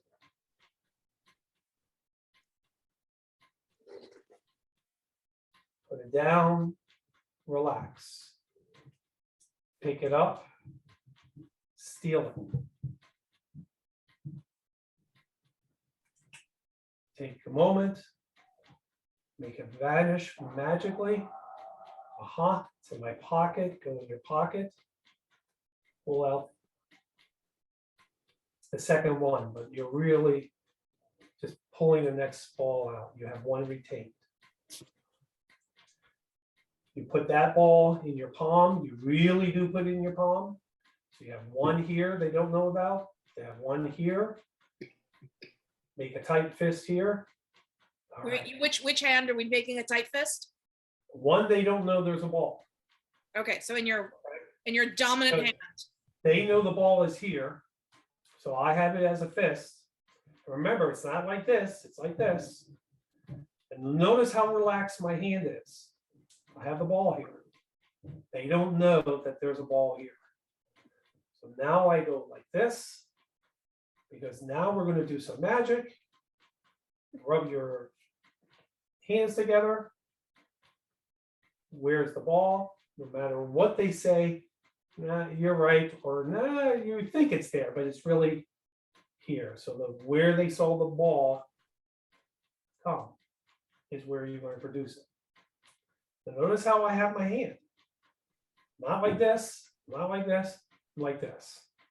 Nice and relaxed, natural. You're going to put the ball down and you're going to let them think for a moment. Okay, hang on a second. Linda, how is this going for you? You're with us. All right. I can't hear you, but I can see you. You look happy. You good? Okay. So Sudhir, are you with us? You're okay? All right, because I can't see your hands in the camera, so that's fine.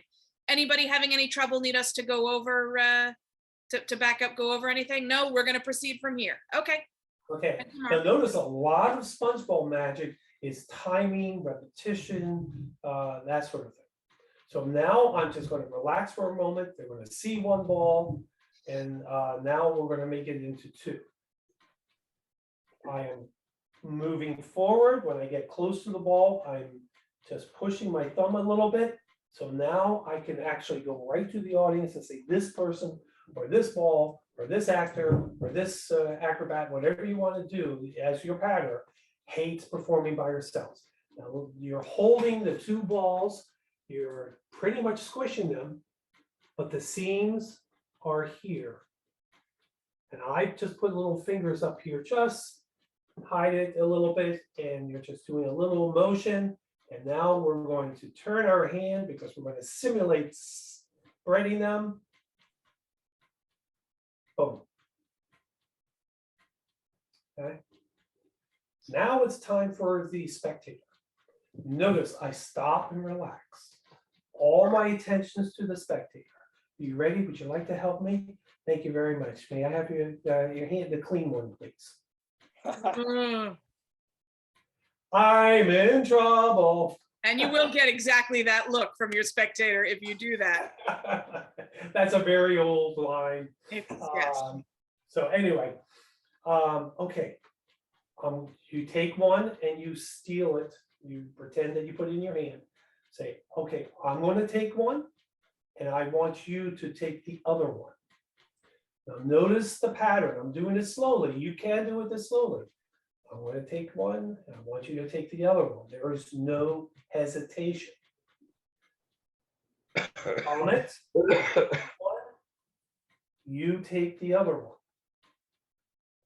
And now you don't have to go like this because you're placing one here. Notice I have it squished. All right. I don't want to, because here's another thing. I don't want to be squishing it while I'm here. I don't want to be manipulating it while it's here. Steal. The thumb is in place. And now I pick it up. All I'm doing is squishing it. And I can be almost pretty open to it. And you take this one. Close your hand nice and tight. And now I'm watching how they're holding it. Now I'm watching what kind of spectator I have. If I think that she's not going to be doing it hard enough or whatever, oh, take your other hand. Make sure nothing comes out. Put the other hand on it or hold it really tight. So now I'm focused on how she's doing it. Or, good girl. I'm in trouble again. And now timing again. This is the magical moment. This is where you can do different things. You can say, like in a flea circus, they're going to do a tightrope and they're going to come across. See it come across. You ready? All right. Now you have the two.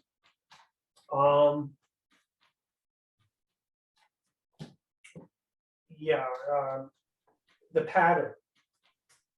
Left hand on top of ball. Right hand on top of ball.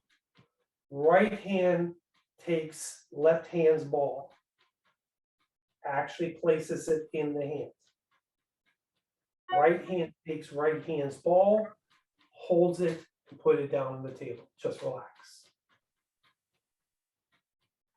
Do a joke, do a pattern, do a story. It hasn't happened yet. I need some magic from the audience. Whatever you want to say. They're warming up. Don't worry about it. Put the balls back down. Once again, left hand on ball, right hand on ball. Right hand takes left hand. This time, right hand retains ball. No hesitation. Same pattern, same beat. Grab ball, and now notice I don't have to push my thumb or anything because all I'm doing is grabbing the ball and moving my hand. That's one reason why the pattern is remains. Now you can go, Annie, you did really well before. Can you sprinkle a little magic on my hands? Watch, or do whatever you want to do. Ah, perfect, thank you.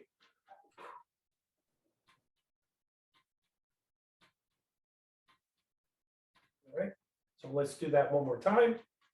2 balls, left hand on ball, right hand on ball, right hand picks up left hand ball, puts it in hand, puts right, grabs right ball, closes as a fist.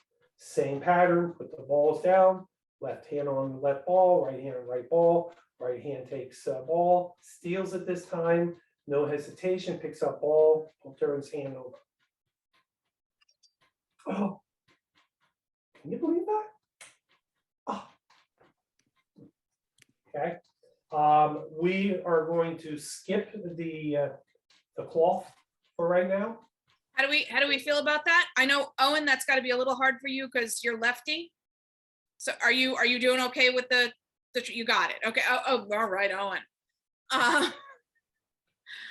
Anybody else need us to go over a part of that? We're all okay. Okay, moving right along. Now, here's something, because the book wanted to introduce another ball, but there's no reason for you to not be able to do this. Amy, let's do the surprise, okay? And say, okay, open up your hand. Now notice my hand's in my pocket. Go ahead and open up your hand. Wow, 2. Fantastic, thank you. I stole it. All the attention is on Annie. When all the attention is on Annie, I can pull out a lemon, or orange, a watermelon out of my pocket or under the table or whatever. And because everyone's looking at here, they don't see this. There's no reason why you can't steal this. Fantastic, thank you very much. Tell you what, because I'm not doing the pocket, I would almost go to a different spectator. Would you mind helping me? I want you to take this one, and once again, I'm grabbing it here and pushing them together. You take this one and this one, put it together, and hold on to them. I want you to take this one, push them together, and this one, and hold both of these together. Now you're seeing the underneath. You're seeing all the dirty work here. Okay, and this time you stole and we're holding out, we're palming in your non-dominant hand. That is correct. Okay. That is correct. All right. And I'm doing that, Sarah, for a couple reasons. One, I'm trying to substitute doing the cloth or the pants thing and just showing them that you can just steal it and add it in. Yeah. And was it Harry who asked the question? This time I would go to a different spectator because she just did 1 and 2. I wouldn't do it because we're going to do it almost immediately. In this case, I would do it to somebody else because they don't know what 2 or 3 feels like. Okay. In this case, that will be appropriate. Hold on to real tight. Hey, I got another ball. Steal that one out of the pocket. So I just want you to hold on tight. Watch this. And you can see that. Watch this. Okay. Now I'm not going to do what I did before. All right. Wow. Did you feel that? You did? Watch. Go ahead, open your hand. And if she doesn't put it on the table, it's okay that you grab them, but notice you're grabbing them in the same way. Okay.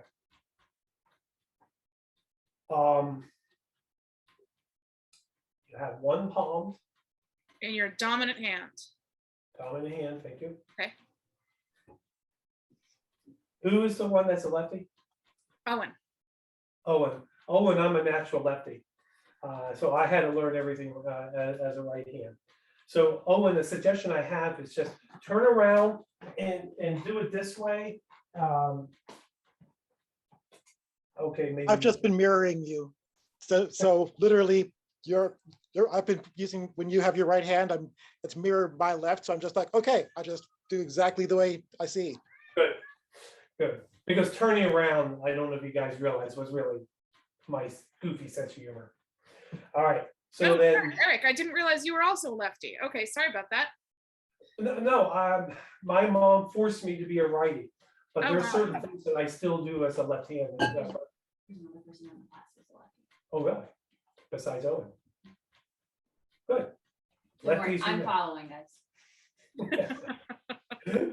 All right, one in your dominant hand, 3 on the table. Pick one up. This time you can drag back and pull both of them together because you're putting it in your hand. You're actually putting 2 into your hand. You take, and notice I'm putting it here to give me a little room here. It is natural to do that. I take the the second one and put it in here. And then this one. Now I like showing it briefly before I put it in the pocket. This is retained. I pull it out again. At this time I'm pointing. How many should there be? That's key. Not how many are in my hand, how many should there be? For 2 things. One, you're making the pattern the same and you're opening it up to what you can and cannot say. If you say, how many are in my hand? Now you're making it definitive, if that makes sense.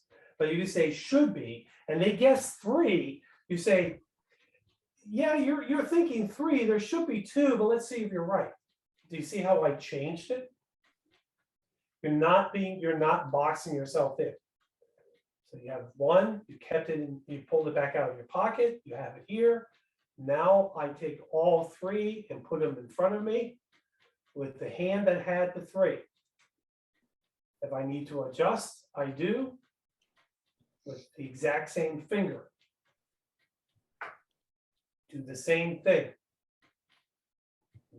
Take 2 as 1, 1, 2, 3, in pocket, and this time it stays in the pocket. We're not going to do the color change. We're going to go with the way the book is. How many should there be? Now notice my hand. It's exactly the same as the first few times. I have nothing here. How many there should there be? Who said 12? How many should there be? 2. 2. Indeed, we have 3. Now this part is easy because you're going to steal 1. This part is a little tricky. Once again, you're grabbing 2, and it's okay to pull back because my hand is behind this ball. And this time, I have 2 squished together. I'm opening my hand just a little bit, and I'm pulling both of them across as I close my hand. And it's almost more important at this time than any other time not to hesitate. Let me show you what I mean. 1, I steal it. 2, I'm stealing it. 3. Right? 1, 2, 3. And what I am doing in real life when I'm stealing both of them, I'm doing this. Because I, in real life, have like this. And that's going to be hard to pick up a third one. So I take my thumb, I squish it, and now I don't worry about my thumb because I can come down with these 2 fingers as my thumb gets free. And it's okay to have your balls like this. You don't have to have the balls like this. So we have both. Notice how loose they are. You don't see it, do you? But I'm still pretty loose down here. And because they're used to it now, here's another secret behind this. They've seen me do this, 1, 2. They're mentally exhausted. 3, they're not looking or thinking this. There's the psychology behind this. Now I put it in my pocket, all 3 stay in my pocket. Notice my hand. All 3 are in my pocket. I'm doing the exact same gesture, the exact same thing. Because now I'm goading the audience. I'm pulling them down a particular path. I'm now getting in their face. You can see me do this to you. I'm getting in their face. How many should there be? What do you think? No, this is the finale. Now, I'm not doing this. Oh, I'm like, no, this is the finale. Because it's the story. I'm telling the story. And psychologically showing my hand empty. And what I do is, no, this is the finale. Notice this. Psychologically, I put it right back to what they saw in step one. Watch.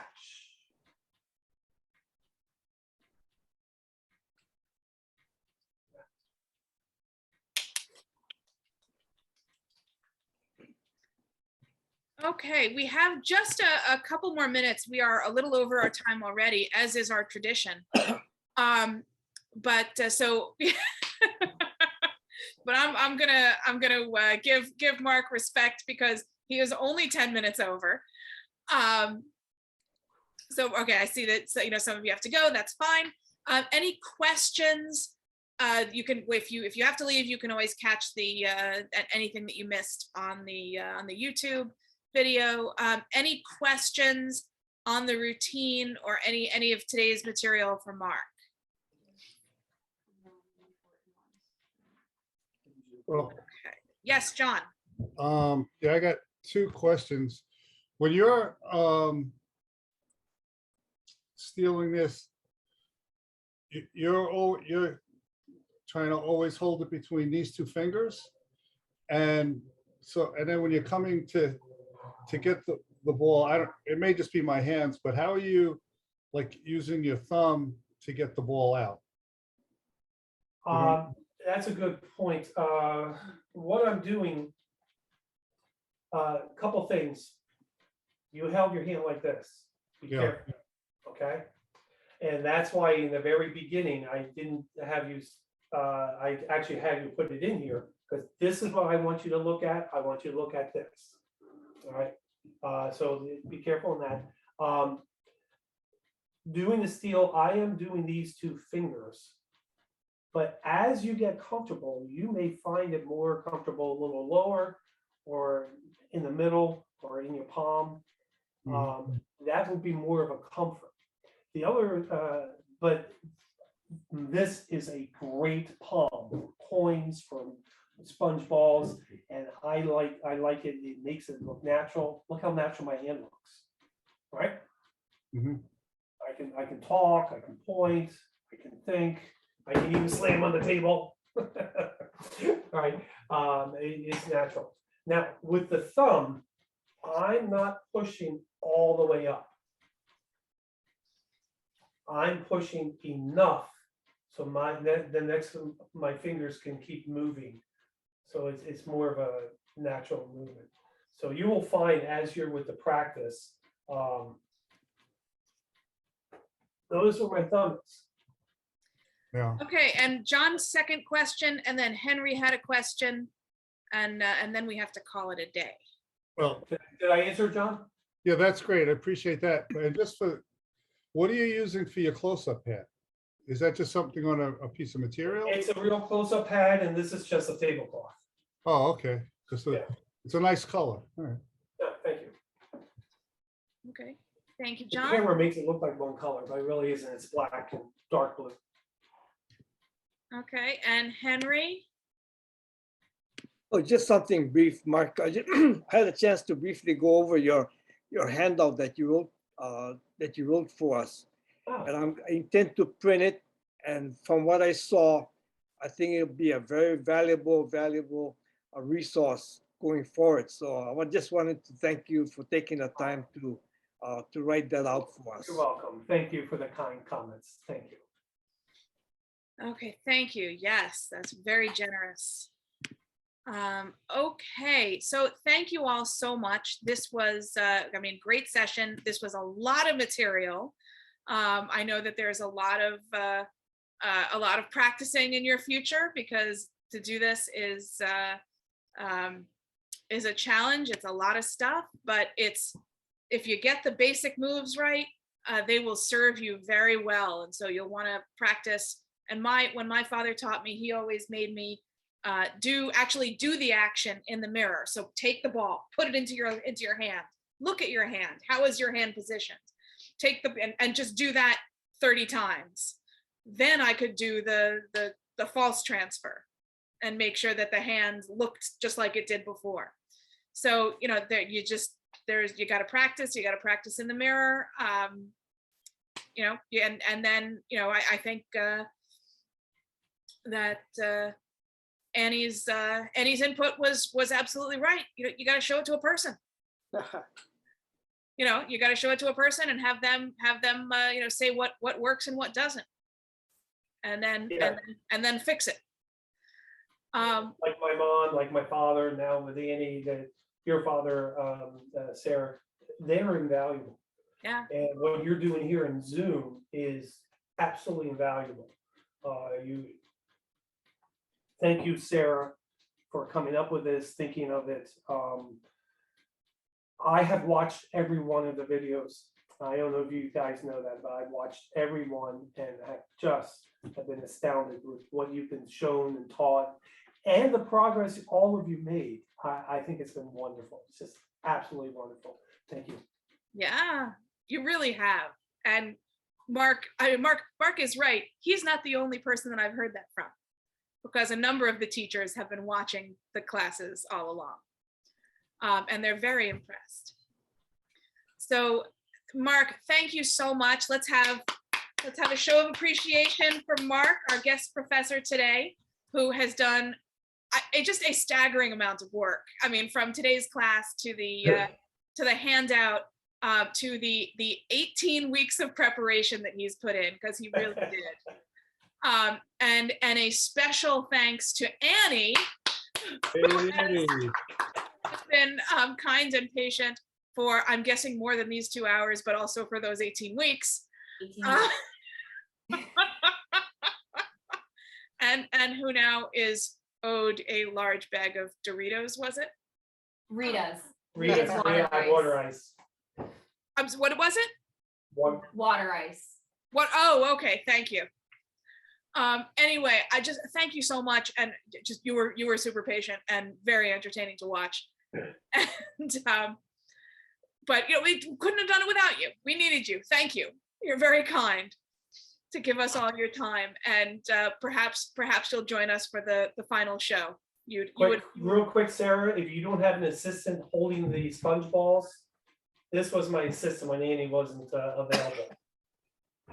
For rehearsal, obviously, not for performance. rehearsal. But yes, for rehearsal, that's a great idea. Yeah. All right. So if you have not, let's just go over who's emailed me and sent me dibs. We have for the show in 2 weeks, Henry is going to do a paddle trick. I'm not sure if he's going to do the hot rod or with something else. Jackie is going to do torn and restored Bill. Julie and where is it here? Linda have both said they want to do cut and restore rope with what I think are going to turn out to be very different performances. Let's see, Owen has said he wanted to do the sponge balls. Paul's going to do his magazine test. Ron Grossman wants to do some mentalism, the one ahead. And everybody else has yet to email me with what they want to do. Sponge balls. Everybody, sponge balls. So I look forward to hearing from you. Let's, please send me what you want to do. And I look forward to seeing you perform in 2 weeks. I am so super excited, and I am so proud of all of you. I hope you're proud of yourselves, the enormously creative work that you're doing, and the progress that you've made, and the things that you've learned. I have absolutely loved watching you. And all right, now I got Jackie, are you trying to show us something? Or are you hiding your camera? I'm not sure. If you're showing us something, we can't see it. So I will. And then Paul, you were holding something up to the camera a minute ago. Do not open until instructed. Yes, do not open until instructed. You have not yet been instructed. There's everybody hold tight just a little while longer. Okay, so thank you so much. Send me if you haven't already told me what you want to do, please send that to me. Also, any feedback that you have, things that worked, things that didn't, you know, you don't have to have the solution. If you say, hey, this, you know, this was kind of bummed me out, this was frustrating, or I didn't like this part so much, tell me what it is, because I can only improve the things that I know about. And I'm really interested in your feedback on the class. So thank you so much. And I will see you next time in 2 weeks. We'll do the show, and then we'll thank everybody and let everybody go, and then have some conversation amongst ourselves, and have the chance to talk about the class a little bit, and maybe I don't know, experiment if there's something else that somebody wants to do. We'll have some time together. Thank you all so much. I'm so proud of you. Thank you, Sarah.